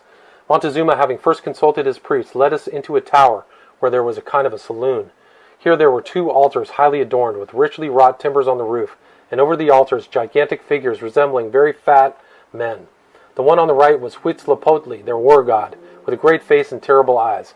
This figure was entirely covered with golden jewels, and his body bound with golden serpents. In his right hand he held a bow, in his left a bundle of arrows. The little idol which stood by him represented his page, and bore a lance and target richly ornamented with gold and jewels. The great idol had round his neck the figures of human heads and hearts, made of pure gold and silver, ornamented with precious stones of a blue color. Before the idol was a pan of incense, with 3 hearts of human victims, which they were then burning, mixed with copal. The whole of that apartment, both the walls and the floor, was stained with human blood in such quantity as to give a very offensive smell. On the left was another great figure, with a countenance like a bear, and great shining eyes, of the polished substance whereof their mirrors are made. The body of this idol was also covered with jewels. These 2 deities, it was said, were brothers. The name of this last was Tetzcatlipoca, and he was the god of the infernal regions. He presided, according to their notions, over the souls of men. His body was covered with figures representing little devils with tails of serpents, and the walls and pavement of this temple were so besmeared with blood that they stunk worse than all the slaughterhouses of Castile. An offering lay before him of 5 human hearts. In the summit of the temple, in a recess the timber of which was the most highly ornamented, we saw a figure half human and half resembling an alligator, inlaid with jewels and partially covered with a mantle. This idol was said to contain the germ, the origin of all created things, and was the god of the harvest and fruits. The walls and altars were bestained like the rest, and so offensive that we thought we could never get out soon enough. In this place they had a drum of the most enormous size, the head of which was made of the skins of large serpents. The instrument, when struck, resounded with a noise that could be heard to the distance of 2 leagues, and so doleful was it that it deserved to be named the music of the infernal regions. And with their horrible-sounding horns and trumpets, their great knives for sacrifice, their human victims, and their blood-besprinkled altars, I devoted them in all their wickedness to God's vengeance, and thought the time would never arrive that I should escape from this scene of human butchery, horrible smells, and more detestable sights. Cortes, half in jest, addressing himself to Montezuma, expressed his wonders that so wise a prince could worship so absurd and wicked powers, and proposed to him to place on the summit of that tower a cross, and in those adoratories the image of the Holy Virgin, and he assured him that he would then be soon convinced of the vanity and deception of his idols.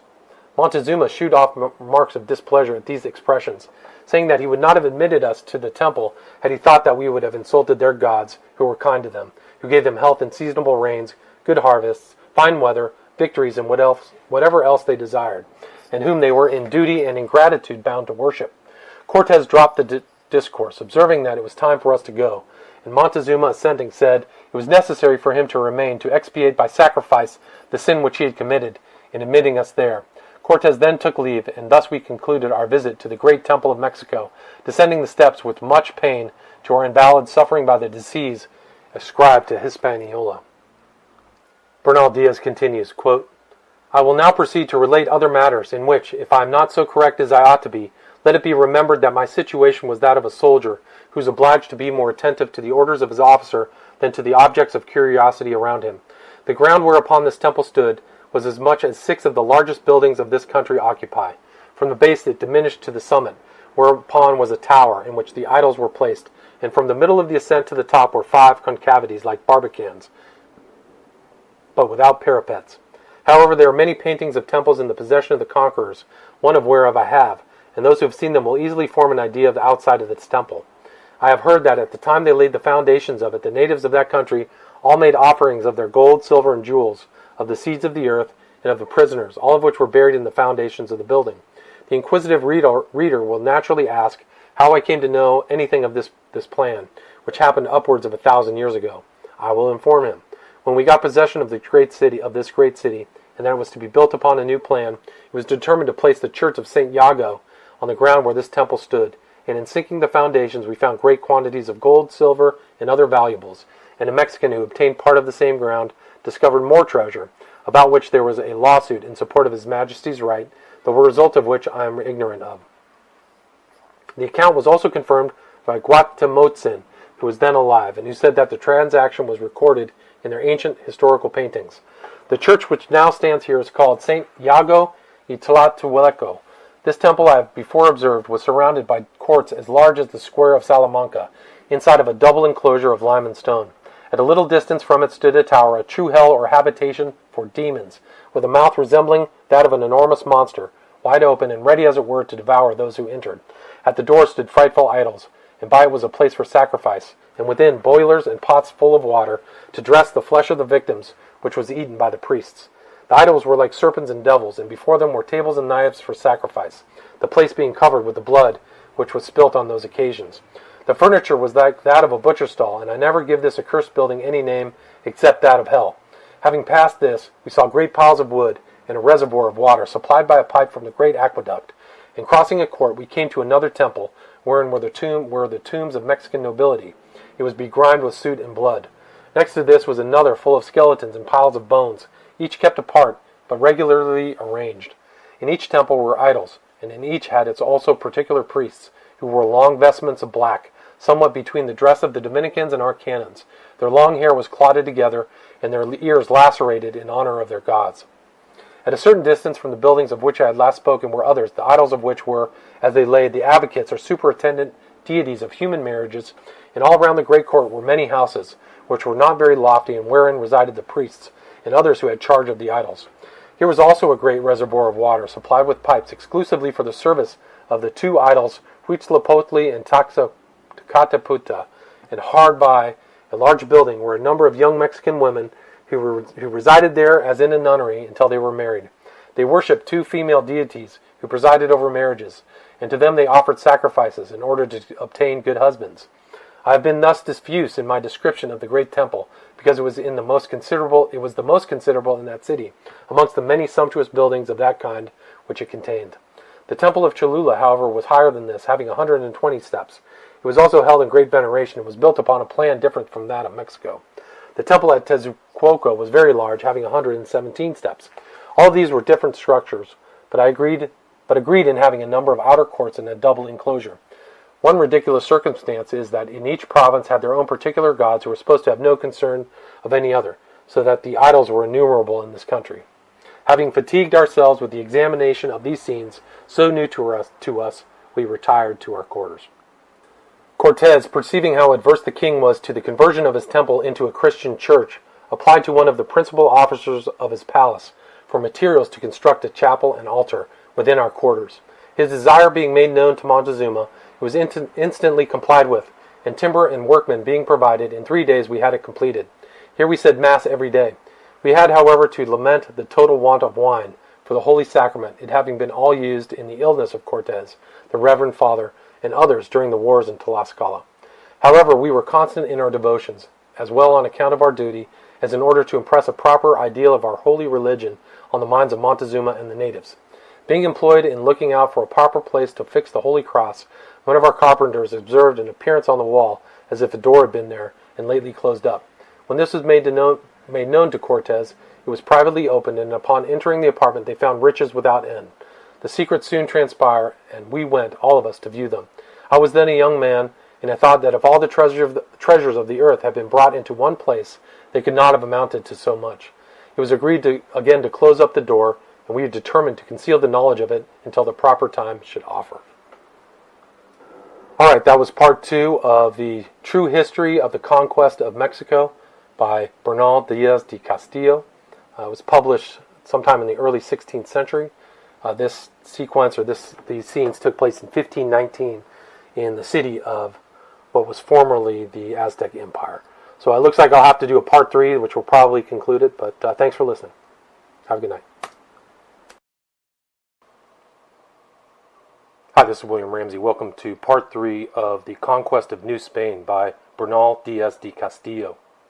I left off part 2 at the moment where Cortez is staying in the main city of the Aztecs at Tenochtitlan. We return to the narrative at the point where Cortez decides to take Moctezuma, the head of the Aztecs, hostage. Quote, "A council was now called, composed of Cortez as president, with 4 captains and 12 soldiers, whereof I was one, and having duly considered how evidently the Lord guided us, and what wise and valiant captains and brave soldiers we had, and also the fickle disposition of the Indians, who though now kind to us might change, there was no laying how soon, and that notwithstanding the hospitality with which Montezuma treated us, he might at any moment fall into an opposite line of conduct. We resolved to follow the opinion of Cortez by adopting the most effectual measure, which was to seize and make that monarch our prisoner. As we could not know at what moment we might be perhaps poisoned in our food, and as no gift of his nor all his father's treasure could make compensation to us for the alarms and distressing thoughts which filled the minds of those of any reflection. For these reasons it was therefore agreed to adopt the measure without delay. The captains who were present proposed that Montezuma should be induced by a plausible pretext to come into our quarters, and when there to seize him, and if he resisted, to make his person answer it. And they urged that of the two great dangers, this was much the least. It was then observed by some of our soldiers that Montezuma's officers did not provide us so plentifully as first, and two of our Talascan allies had told our interpreter, Aguilar, in confidence, that they observed a bad disposition on the part of the Mexicans toward us for the last 2 days. This debate lasted a full hour. At length it was agreed to adjourn until the next day, and in the meantime we insulted our Reverend Father of the Order of Mercy, praying to God to guide us in this difficulty. On the day after this debate arrived 2 Indians of Tlaxcala very secretly, with letters from Villamica, whereby we were informed that Juan de Escalante had fallen, together with 6 soldiers, in the battle with the Mexicans, and that the inhabitants of the mountains and of Sempoal were in commotion, and refused to supply provisions or to work, so that the garrison knew not what to do. These letters added that the opinion of the Indians were much altered since they found that the Spaniards could be killed like other men. God knows this intelligence afflicted us. It was the first defeat that we had experienced since we landed on that continent, and here let the reflecting reader ponder upon the changes which fate makes in the affairs of men. We who yesterday were honored by Montezuma in possession of wealth and considered invulnerable like demigods, today found ourselves lowered in the consideration of the natives to a level with them in whose power we were. We now therefore saw in a stronger point of view than ever how necessary it was for our very existence to seize Montezuma, and that if we failed, we might as well perish in the attempt as meet our certain fate in any other way. But before I go farther, I will give an account of the misfortune which befell Juan de Escalante. I have already related that in a town named Quiabuistlan, about 30 chiefs of the neighboring districts had voluntarily come under our own government. A Mexican garrison, it appears, attempted to levy contributions upon some of these people. When this was represented to Escalante, the commandant in Villa Rica, he sent word to the officers of Montezuma to desist, threatening them in case they did not, but at the same time expressing his wishes to be on friendly terms with them. To this an abrupt reply was returned, that he should find them in the field. Escalante was a man who had blood in his eye, and on receiving the answer he immediately prepared 40 of his own people and 2,000 of his allies, and put himself in a march against the Mexicans, whom he met out upon a pillaging expedition and attacked. Our allies, who were always afraid of the Mexicans, fled at the first shower of arrows, and left the poor Spaniards to get out of the business as well as they could. With great difficulty they arrived in Almeria, where Escalante and 6 soldiers soon died of their wounds. One soldier they took alive. His name was Arguello, a native of Leon. This man had a large head and a thick curled beard, and was great bodily strength. Such is the truth of the affair at Almeria, which is entirely different from the account of the historian Gomara, where he lays that Pedro de Ircio went to colonize Panuco with a party of soldiers at a time when we had not a sufficiency of men to keep up our guards. In many things which that historian relates concerning the seizure of Montezuma, he ought to have recollected that eyewitnesses to that transaction were yet alive to contradict him.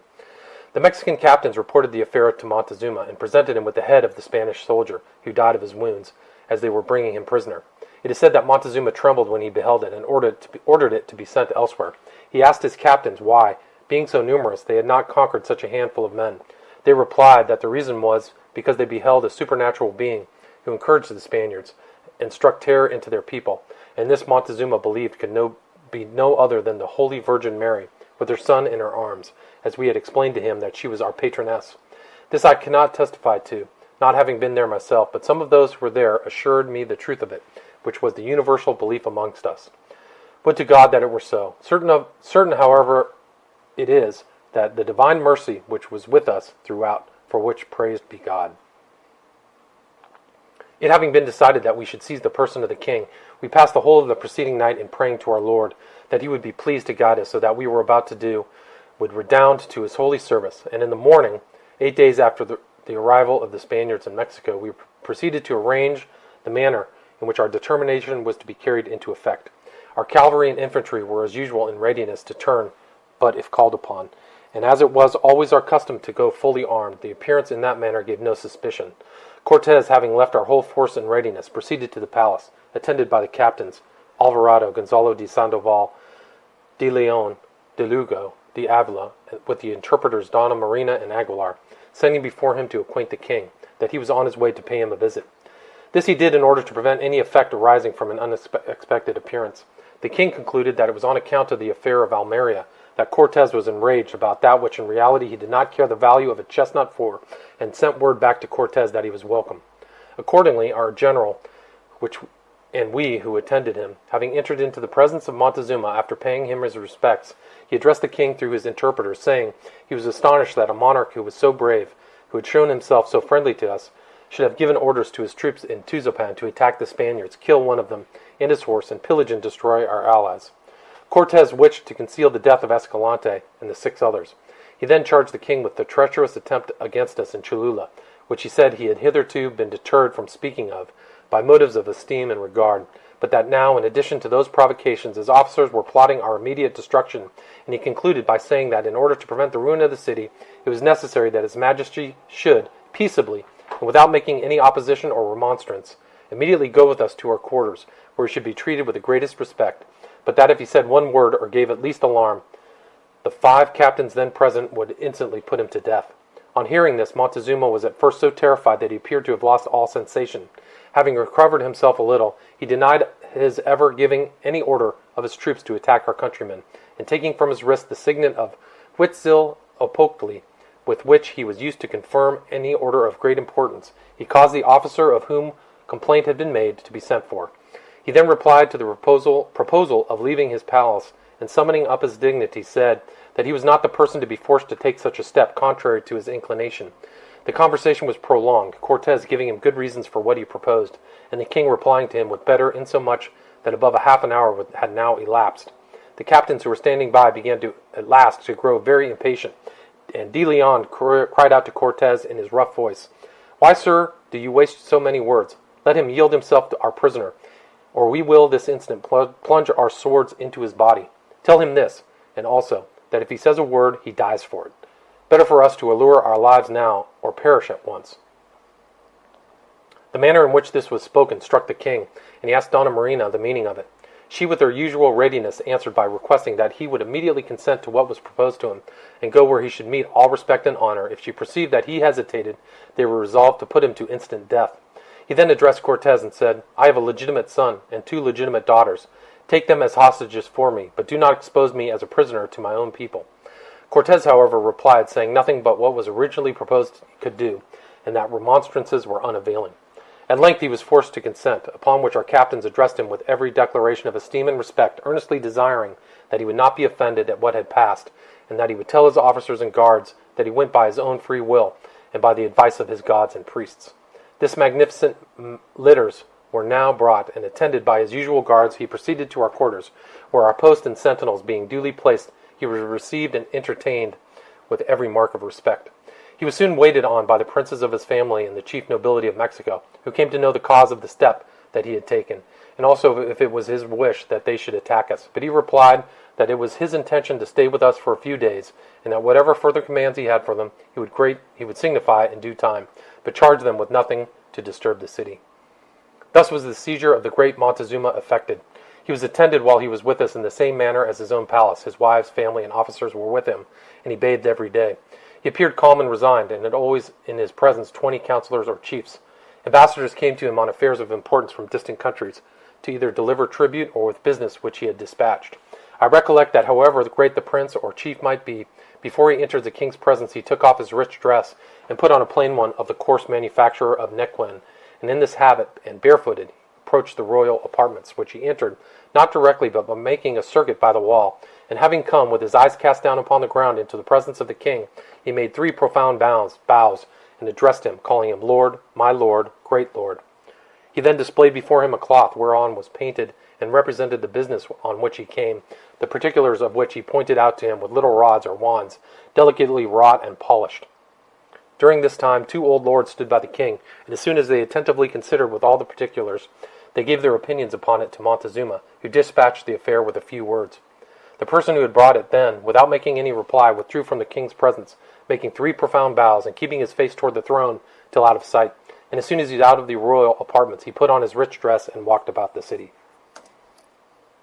The messengers who, as it had been mentioned, were dispatched with the royal signet to arrest and bring to Mexico the officers of whom our general had complained, soon returned with them. Upon their arrival, and being brought into the monarch's presence, I do not know what passed, but he immediately sent them to Cortes to do with them as he thought fit.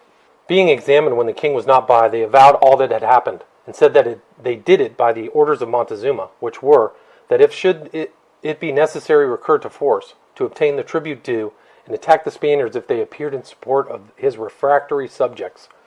Montezuma being charged by Cortes with this, which now appeared, he endeavored to exculpate himself as well as he could.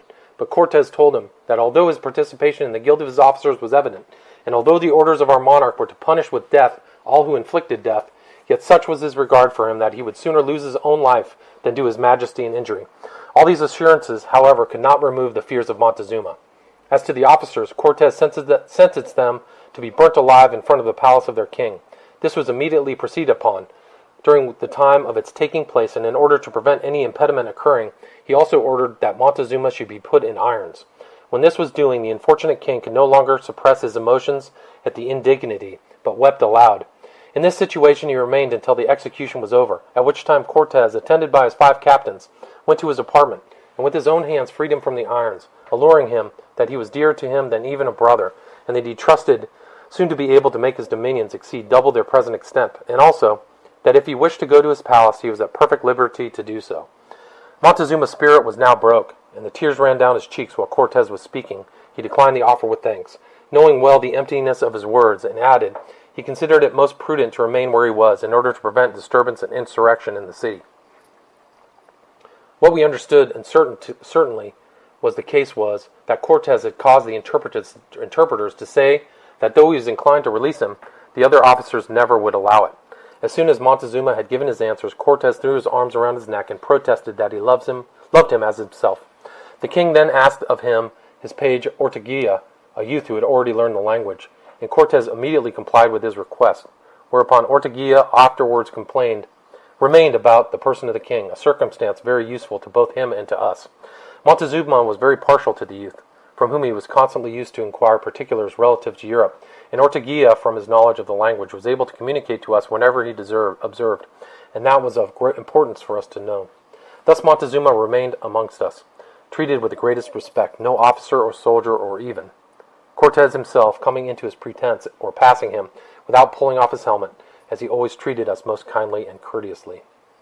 The officers of Montezuma were publicly executed, as I have related, were 4 in number. Their names were Quetzal Paboca, who was the principal, Coatl, Quiabuitli, and another who I have forgotten, nor is it of much importance. As soon as this chastisement was known throughout the different provinces of New Spain, it struck universal terror, and the people on the coast returned to their submission. Now let the curious consider upon our heroic actions. First, in destroying our ships and therewith all hope of retreat. Secondly, in entering the capital of Mexico after the alarming warnings that we had received. Thirdly, in daring to make prisoner the great Montezuma, king of all that country, and putting the king in irons during the execution. Now that I am old, I frequently revolve and reflect upon the events of that day, which appear to me as fresh as if they had just paled. Such is the impression they have made upon my mind. I say that it was not we who did these things, but that all was guided by the hand of God, for which men on earth would otherwise have ventured, their numbers not amounting to 450, to have seized and put in irons a mighty monarch, and publicly burned his officers for obeying his orders, in a city larger than Venice, and at a distance of 1,500 leagues from their native country. There is much matter for reflection in this, and it merits to be detailed otherwise than in a dry manner in which I relate it. Cortes now thought it necessary to appoint a commandant at Villarica. For this purpose he chose Alonso de Grado, an indifferent soldier, but a person of good understanding who spoke well and was of a handsome appearance. He was also a musician and an excellent penman. He was always in opposition to Cortes relative to our advance to Mexico, and was the principal orator on those occasions. Cortes, when he gave him the appointment, good-humoredly said to him, "Now, Senor de Grado, go and possess your wishes. You are commandant of Villarica, and see that you fortify it well. And mind, I charge you on no account to go out and fight the wicked Indians, nor let them kill you as they did Juan de Escalante." This Cortes said ironically, knowing the condition of the man, and that all the world could not have got to him to put his nose out of the town. We who were listening to this and perceived his drift could hardly forbear laughing aloud. He then gave him his instructions to behave kindly to his Indian neighbors, and not permit them to be robbed or oppressed. He also desired to cause the smiths who were in that settlement to make 2 large chains out of the old iron of the ships, and send them to him immediately, and lose no time in proceeding with the construction of the wooden fort. When de Grado arrived at his government, he affected to carry on business with a lofty demeanor, and sent to the neighboring Indians who were at peace with us, requiring them to give him gold and female slaves. paying no attention whatever to the fortifications, but passing his time in feasting and play. What was worse, he combined with the adherents of Velasquez, offering to put him in possession of the post he was entrusted with. These things being soon communicated to Cortes, he repented for his imprudent step in appointing to such a place a man whose bad disposition he knew well. He also foresaw that Velasquez must sooner or later find out that he had lent agents to old Castile, and would probably send a force against us. For these reasons, it was necessary that he should have a person of confidence in command at Villarica. Therefore he sent Sandoval, who was now Alguazil Mayor, with whom went Pedro de Irricio, already mentioned, who gained the confidence of Sandoval, a good-natured man, by diverting him with anecdotes of the families of the Count de Urena and Don Pedro Giron, which he had served. De Irricio, by means of this, gained favor so completely that he never ceased promoting him till he had got him the rank of captain, instead of which promotion, for the licenses he gave his tongue, for which Sandoval at times reprehended him, he deserved to have been well punished.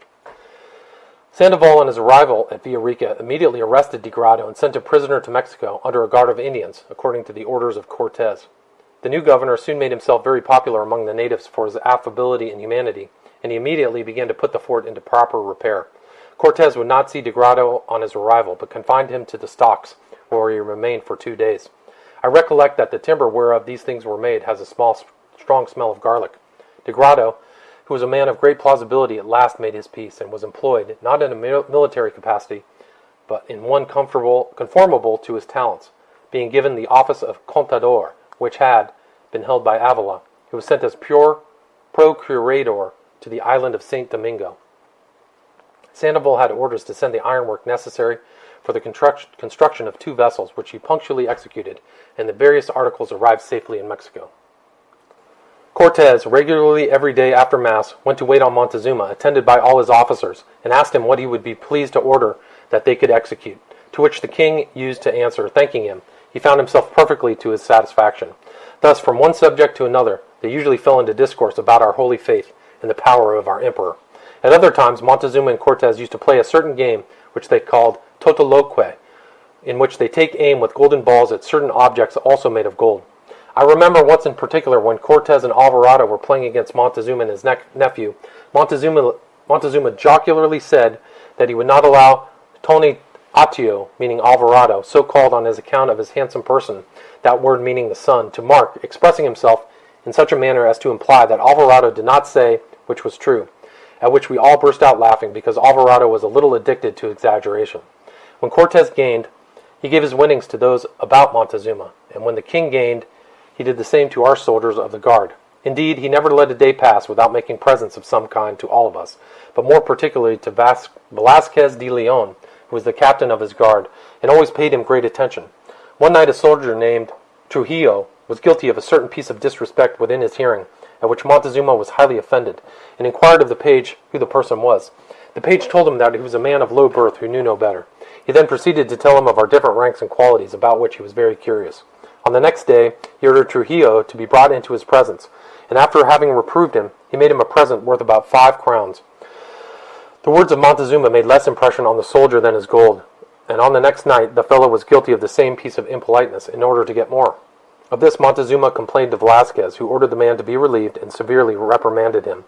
Another soldier one night complained that he was ill, cursing this dog of an Indian, meaning Montezuma, who gave them so much trouble. This being overheard by the king, who discovered what he had said, he complained thereof to Cortes, by whose command the man was immediately whipped, notwithstanding he was a very good soldier. His name was Pedro Lopez. After this example, strict discipline and silence were kept by the guard, to the great satisfaction of the king, who was very kind to us, knew us all, and spoke to us by our names. I was at this time a stripling, and always behaved to him with great respect. His page had told him that I had been twice upon his coast before the arrival of Cortes, and I desired the page to mention to him that instead of gold or mantles, he would oblige by giving me a handsome Indian girl.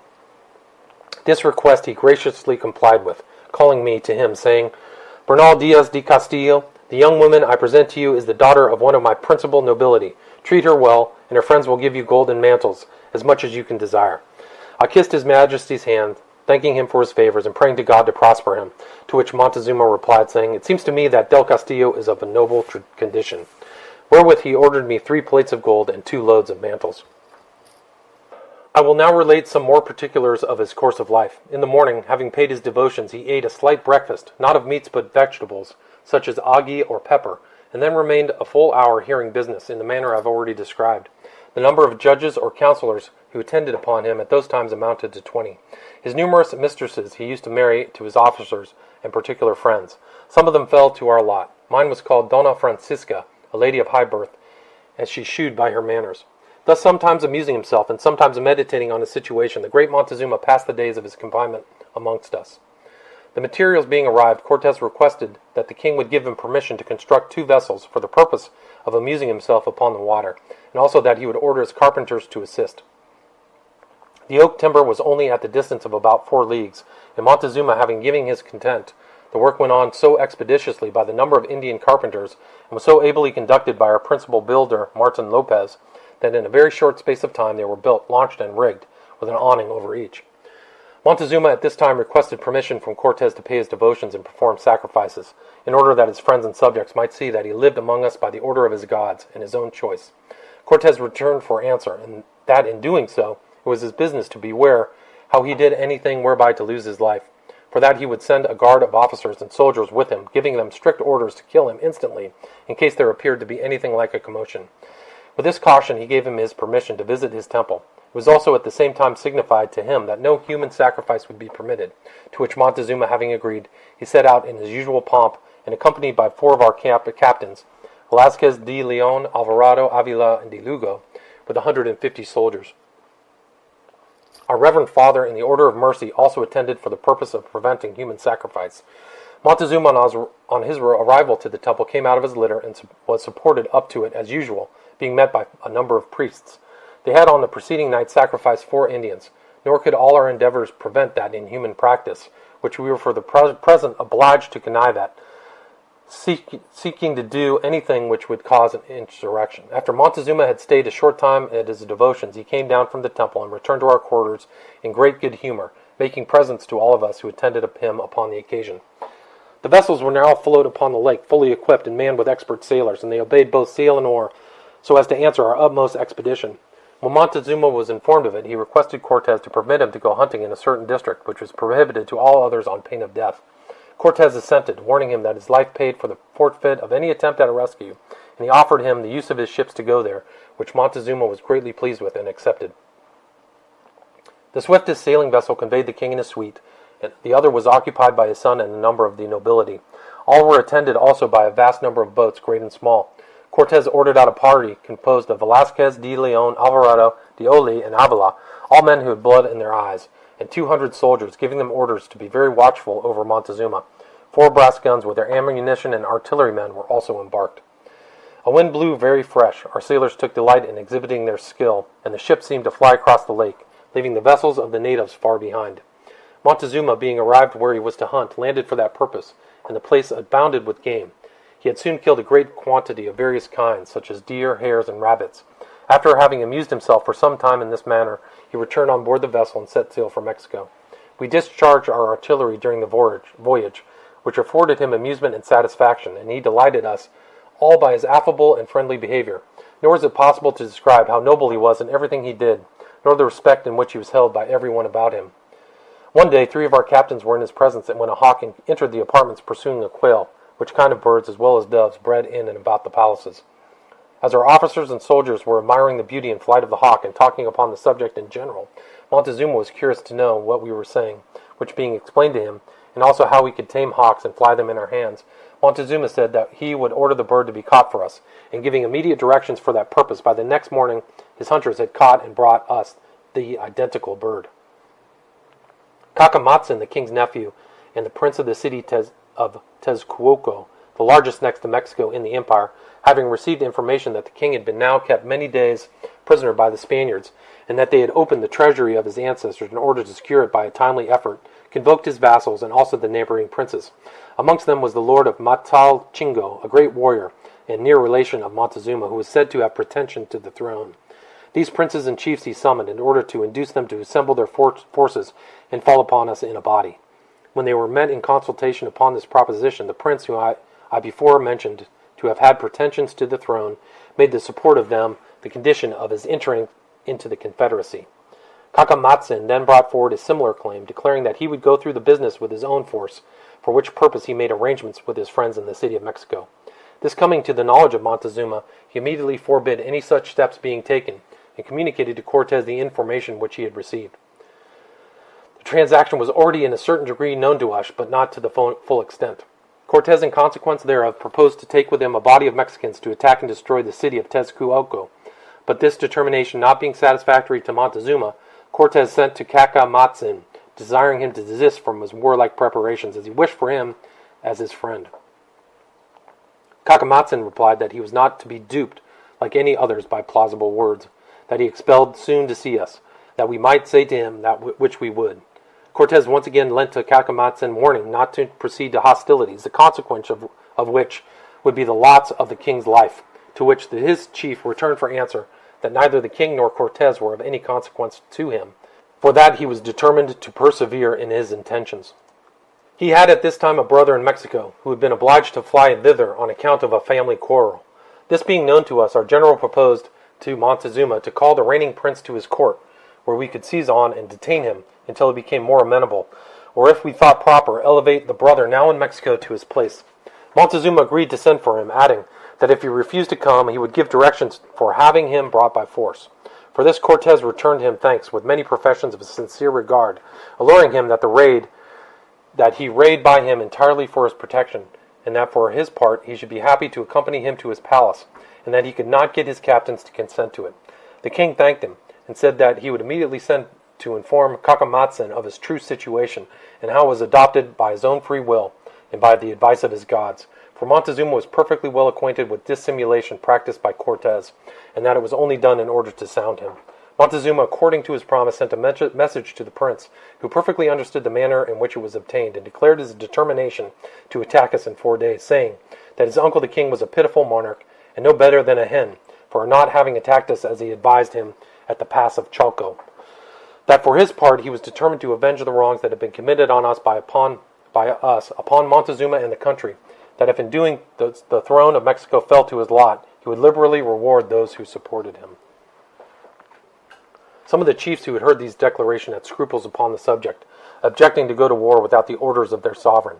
This filled the prince with rage, especially when they proposed to send to him for his instructions, and he caused 3 of them to be taken prisoners, and the others who were present, intimidated thereby, declared their determination to support him. He then sent a message to Montezuma representing the disgrace in which he was fallen, by connecting himself with wizards and magicians, and that he would come and put us all to death. Montezuma was highly offended at this, and taking off a seal, he entrusted it to the care of 6 of his captains, commanding them to go and shew it to certain persons who he named, as knowing they were not on terms of friendship with the prince, and to signify them his orders, that they should seize Cacamatzin and send him to his presence. Accordingly, they entered where the prince was, discoursing with some of his chiefs relative to his expedition, and having secured him, together with 5 others, embarking them in a piragua, they brought him to Mexico, where Cacamatzin was placed in one of the royal litters and conducted into the presence of Montezuma.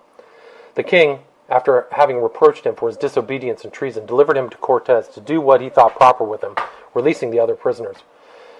Cortes thanked the great Montezuma and made arrangements that the brother of Cacamatzin should succeed the principality by the name of Don Carlos, and he was accordingly invested with this dignity in the presence of Montezuma. The other chiefs who had joined in the measures of Cacamatzin absented themselves from court through fear, but were shortly made prisoners and brought to Mexico in chains. Thus was concluded this important business to our entire satisfaction. We continued still paying our court to Montezuma in the manner so great and generous a prince deserved, never sitting down, not even Cortes himself, in his presence until the king commanded it. The conversation frequently turned upon our holy religion, and the truths thereof seemed to be every day making more impression upon the king's mind. Cortes now entered again upon the subject of Montezuma's acknowledging the sovereignty of our emperor, to which Montezuma replied that he would summon the princes of his vassals, which he accordingly did, and nearly the whole of them attended within the space of 10 days. Among the few who absented themselves was the relation of Montezuma's already spoken of, and as of extraordinary prowess in war, who returned for answer that he would neither come or pay any more tribute. The king was incensed at this, and sent officers to apprehend him, but without success. The princes being assembled, and the little page present, Montezuma reminded them of the ancient prophecies, whereby they were told that from these parts where the sun rises, men were to come to rule the country, and that with their arrival should seize the empire of the Mexicans. The king added that for his part he believed we were the people spoken of, that he had sacrificed to his gods, requesting in vain an answer from them, but they referred him to the former ones, and commanded him to ask no more, whereby he concluded their will to be that obedience should be yielded to the king of Castile, for whom these strangers were vassals. I now, continued he, beseech you to give them some token of submission. They require it of me. Let no one refuse. For 18 years that I have reigned, I have been a kind monarch to you. You have been faithful subjects to me. Since my gods will have it so, indulge me by this one instance of obedience. The princes, with many sighs and tears, promised Montezuma, who was still more affected than them, that they would do whatever he desired. He then sent a message to Cortes, telling him that on the ensuing day he and his princes would tender their allegiance to His Majesty our Emperor. This they accordingly did at the time appointed, in the presence of all our officers, many of our soldiers, not one of whom who could refrain from weeping, in beholding the agitation and distress of the great and generous Montezuma. Cortes and his captains being in the presence of Montezuma, conversing about indifferent subjects, the general took an opportunity to ask some questions relative to the gold mines. Montezuma told him that the richest were in the province of Zacatuala, and he gave an account of the manner in which the gold was obtained, and which was, by washing the earth, the small grains of metal sinking to the bottom. He also informed Cortes that they obtained it in 2 rivers in the province of Guertepeque, where the natives did not obey him, but that if Cortes would send some troops thither, he could order his officers to conduct them. Cortes thanked the king, and pitched upon the pilot of Umbria and 2 soldiers to examine the mines of Zacatula. To those in the Chincantecan and Zapotecan territories he sent a captain named Pizarro, a young man, his relation. But at the time the names Pizarro and Peru were equally unknown. The latter took with him 4 soldiers used to mining, and 4 noble Mexicans.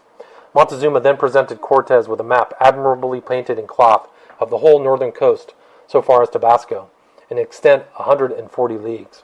Among the rivers was that of Guacahualca, which Cortes determined to have examined, and Diego de Ordaz, offering himself, was accepted by Cortes contrary to his own inclination, as he was a person from whose advice and judgment he derived great advantage. Montezuma told de Ordaz that his departure, that his power did not extend to where he was going, and that if he wished for the assistance of his frontier garrisons, he was welcome to take them. The first who returned was Gonzalo de Umbria. He brought with him gold to the value of 300 crowns, and reported that the mines would be very valuable if they were as expert at business there as in Santo Domingo or Cuba. 2 principal persons in that country also attended him to Mexico, and brought a present of gold to about 100 crowns value, offering to become His Majesty's subjects. Thus, having ascertained the situation of the mines was a matter of great satisfaction to Cortes. Umbria described the country in which he had been as very rich and populous, and indeed he and his companions seemed to have returned no way the worse for their journey, and Cortes intended that it should be so, in order to make up their former differences. Diego de Ordaz reported that he had passed through very populous districts, and had been universally well received, that he had met with bodies of the troops of Montezuma on the frontiers, of whose outrages the inhabitants made heavy complaints, for which de Ordaz severely reprehended the military chiefs, threatening them with the punishment of the Lord of Nahuatlan. Proceeding towards the river, he was hospitably received by the caciques and inhabitants of the neighboring country. On sounding the mouth of the river, they found 3 fathom water at low tide, in the shallowest part, and within the bar water sufficient for large ships, it still deepening as they went higher up. He also found a place fit for a naval establishment, where the natives came to him and offered themselves as vassals to His Majesty, complaining bitterly of Montezuma and his officers. They also pointed out to our people the place where, in a late action, had killed many of his troops, which they had in consequence named Quilameque, which is to say the place of the slaughter of the Mexicans, giving to them a most opprobrious epithet. He further represented the soil of the country is fit for cattle and tillage, and the port is well situated for trade with Cuba, St. Domingo, and Jamaica, but disadvantageous in regard to his distance from Mexico and the morasses in its neighborhood. Pizarro mourned from Tustapeque with gold and grains to the value of 1,000 crowns. He related how he ascended into the mountains inhabited by the Chinkatecans, who sallied out under arms and refused to suffer the Mexicans to come to them, vowing that they would kill them if they attempted it. But our people were admitted willingly, and they obtained gold in its native place with a rough surface. Pizarro brought with him certain of the chiefs of the country, who wished to renounce the Mexican yoke and become subjects of His Majesty. These Cortes received most kindly and dismissed to their homes with a promise of support and protection. He then inquired for other soldiers, to which Pizarro replied that the country being rich and the people well inclined to us, had left them to make a plantation of cocoa, to collect stock and birds, and also for the purpose of exploring the rivers and mines. Cortez said nothing at the time, but severely reprimanded him in private for going beyond his orders and employing the soldiers in such ridiculous pursuits. He also immediately sent off a messenger with orders for them to return to their headquarters. Cortez now demanded of Montezuma a general contribution of gold to be made through the whole extent of his territories to our emperor, and also that the king should deliver to us his treasure for the same purpose. Montezuma immediately sent his officers to those districts where the mines were, requiring a quantity of plates of gold, of the usual size paid in tribute, 2 of these being sent as a standard. He at this time, however, remarked to Cortez that for many of his districts gold was not to be expected in any considerable quantity, the people only possessing such toys as had been transmitted to them from their ancestors. Much gold was immediately transmitted from the rich provinces, but when the order was received by the refractory lord who was nearly related to Montezuma, the answer which was returned to us was he would pay no tribute, for that he had as good a right to the throne of Mexico as Montezuma himself.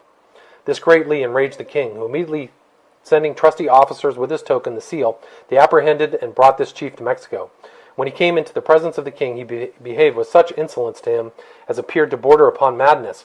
And Cortez, learning of these particulars, and also that Montezuma had ordered him to be put to death, interceded in his favor and obtained leave to keep him in his custody. As soon as he had an interview, he addressed this chief very kindly and endeavored to make a friend of him, offering him his liberty, which, however, Montezuma would not accede to, but destined he should be put in chains as others had been. In 20 days from the time of the orders being issued, the tribute was collected. The king then summoned Cortez with the captains and soldiers who usually formed his guard and addressed us, saying, "Know that I am indebted to your great king and esteem him, and for having sent an embassy to me from such a distance, and also because I am convinced that according to what we have heard from our ancestors, he is to rule us, a prophecy which is confirmed by the declarations of our gods. Take this gold, which is all that could be collected in so short a notice, and also the treasure which I derive from my ancestors, and for which I know you have seen. Send it to your monarch, and let it be recorded that in your annals that this was the tribute of his vassal Montezuma. I will give you, for your emperor, some most valuable jewels named calchiquiles, each of which is worth 2 loads of gold. I will also send 3 tubes used for shooting darts or pellets, so richly adorned with jewels that he will be pleased to see them. For this which I now give is the last of the treasure which has remained with me." We all took off our helmets and returned thanks to the great Montezuma for his liberality and munificence, which Cortez promised he would represent in the strongest terms to his majesty. After some more conversation, Montezuma commanded his officers to deliver us the treasure which was in the concealed apartment. This was accordingly done, and we were for the space of 3 days constantly employed in taking it to pieces from the various manners in which it was worked up. In this we were assisted by the royal goldsmiths from Escapuzalco. When thus separated, the articles of gold were formed in 3 heaps, weighing upwards of 600,000 crowns, exclusive of the various other valuables, the golden plates and bars, and the metal in its rough state from the mines. The goldsmiths melted down the metal which was in the heaps, and ran it into bars of the breadth of 3 fingers.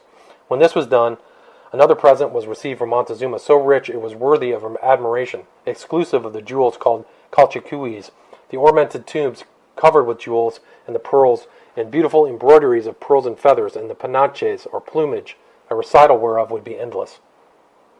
The bars of gold were stamped with the imperial arms by the approbation of us all, and as to the rich ornaments, it was judged that they should not be taken to pieces. We also caused weights to be made of iron for the purpose of ascertaining the quality of the gold in the bars. They were not perfectly exact, but perhaps an ounce or more less, being arrobas, half arrobas, and down to 4 ounces. The officers of His Majesty valued the gold altogether, and exclusive of silver and ornaments, at 100 shares to the officers' ornaments, at 100,000 crowns, but some said it amounted to more. Nothing farther than thought necessary than to deduct His Majesty's fifth, and distribute the shares to officers and soldiers. Cortez, however, proposed that the divisions should be postponed until more treasure was brought in, with more exact weights made. But the soldiers were clamorous for an immediate division, and they perceived that since the various articles had been taken to pieces, above a third part was already gone, for Cortez, the captains, and others were conveying it off and concealing it. At length it was determined to weigh it, and to postpone the division until the ensuing day. It was accordingly so done, and exclusive of the ornaments and plates of gold, it was found to amount to upwards of 600,000 crowns. I will now relate how it was divided, and how most of it remained with Cortez and certain others.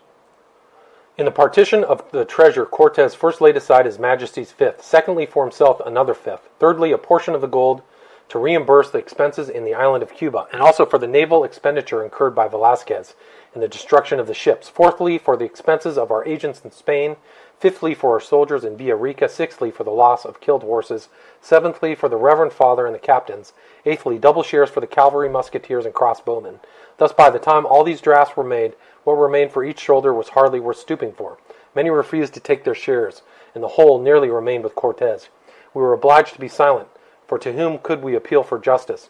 Some at length took their shares at 100 crowns, then cried out for more. These men's mouths Cortez stopped, giving privately a little to one and a little to another, with promises in abundance on condition they kept themselves quiet. That which was allotted to the soldiers in Villarica went no better, as shall be related in its place, and such was the result of the division of Montezuma's treasure. Our captains got chains of gold made for them by the king's workmen. Cortez also had similar works executed for him, together with a service of plate. Many of our soldiers who had lined their pockets well did the same, and deep gaming went on, day and night, with cards made out of the heads of drums, and thus we passed our time in Mexico. Quitting for the present the subject of Montezuma's gold badly divided and worse employed, I will relate what happened to a poor fellow, one Cardenas, a pilot and native of Triana. He had a wife and children, and like many others of us, little or nothing to give them. When he perceived that all that is this immense treasure of Montezuma's had dwindled into a share of 100 crowns, and that he, after all his battles, had nothing to expect in the future but hard blows, it made such an impression on him that he expressed himself so loudly that it could not but come to the ears of Cortez. Accordingly, when he heard all that, and much more, which had been said, he called us together, and in a long set speech gave us great many honeyed words, with which he had an extraordinary facility of doing, wondering how we could be so solicitous about a little paltry gold, when the whole country soon would be ours, with its rich mines, wherewith there was enough to make us great lords and princes, and I know not what. To the more loud he gave all some small presents, and to Cardenas he secretly promised to send 300 crowns for his wife and child. This Cardenas was afterwards very troublesome to him. As all men are avaricious, as with most the desire requiring increases with what they possess, and as it was well known that a great quantity of valuable pieces of gold was taken out of the treasury, suspicion naturally fell on several. Juan Velazquez de Leon, he had then some large chains of gold and trinkets and ornaments of that metal in the hands of the king's workmen, and the treasurer Mejia, knowing of it, and also how he had procured the gold, laid claim to them.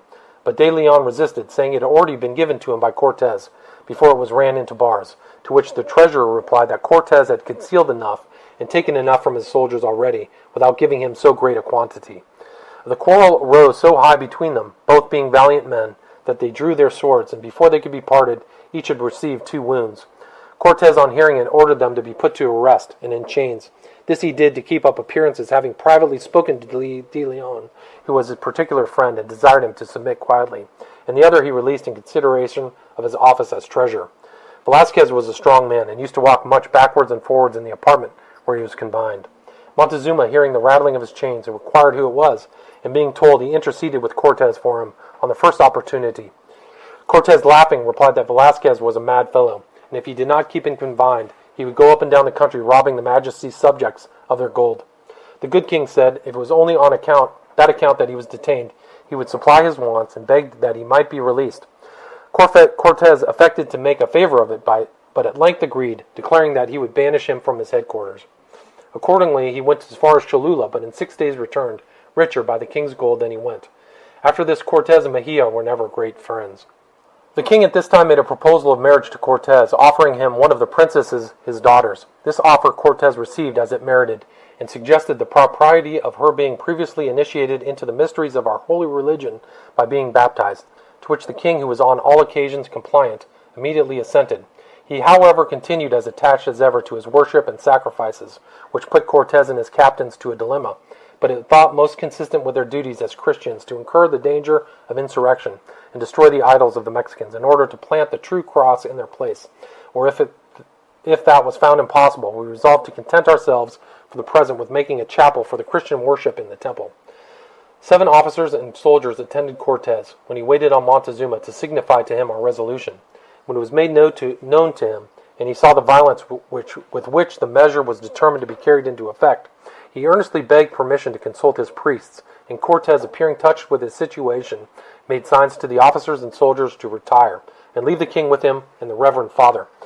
He then told him that in order to accommodate the matter more to his satisfaction, he would endeavor to prevail with his officers for the present to offer no violence to the idols, provided a great part of the temple was appropriated for the purpose of a chapel, and an altar and crucifix allowed to be placed there, which being done once, his majesty would in short time be convinced of the errors and falsehood of his worship.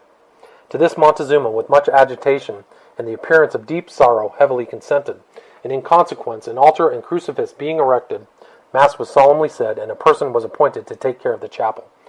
The time of our stay in the city was one series of alarms, sufficient in themselves to have destroyed the lives of those who were not supported by the divine interposition. It appeared that in consequence of our late measure and the representations of the priests acting upon the prejudices of the people, our dangers were now thickening on us. Their gods threatened to leave them unless we were put to death for having violated their temple, and it was the determination to obey their will. This resolution was communicated to Montezuma by his priests and all his chief warriors, who, added to their religious subject to compliant, every other which they could collect relative to our conduct, find we arrived in Mexico. The page Ortegea also at this time came forward to inform Cortez of some alarming circumstances, such as a number of secret conferences which he had observed between Montezuma and his nobility and chiefs, the angry and melancholy countenance of the king, and other circumstances highly important and interesting to us. Cortez immediately on hearing this, taking with him 5 of his captains and his interpreters, waited on Montezuma. The king seemed much distressed and informed him that he was grieved to have lately learned that it was the determination of his gods that we should all be put to death or expelled from Mexico. He therefore, being our sincere friend, recommended it to us on no account to run the risk but to save our lives, whilst it could be done by a speedy retreat. Cortez and the rest could not conceal their uneasiness on hearing this, and no wonder. The general, however, immediately replied that he was on that occasion much grieved at 2 things. One was not having his vessels ready for the purpose of returning. The other, that in case of his doing so, he should be under the necessity of taking his majesty with him, in order to present him to his sovereign the emperor. He therefore entreated Montezuma that he would restrain his priests and warriors until he should have time to build 3 ships, saying if this were not acceded to, we were all resolved to die to the very last man. And as a proof of the sincerity of his determination to depart, he declared that he would immediately send his shipbuilders to fell wood and construct the vessels on the coast. The determination of Cortez to bring Montezuma with him made that monarch more distressed and dejected than ever. Cortez then repeated his assurance of no unnecessary delay, and desired the assistance of the king's carpenters in constructing the vessels, at the same time requesting his influence with the priests and nobility to prevent any insurrection in the city, and his endeavors to appease his gods, provided it were not by human sacrifices. Cortez immediately proceeded to execute his determination of building 3 ships, contrary to what is related to by Gomara, who says that the whole was as feint, in order to lull Montezuma and his subjects.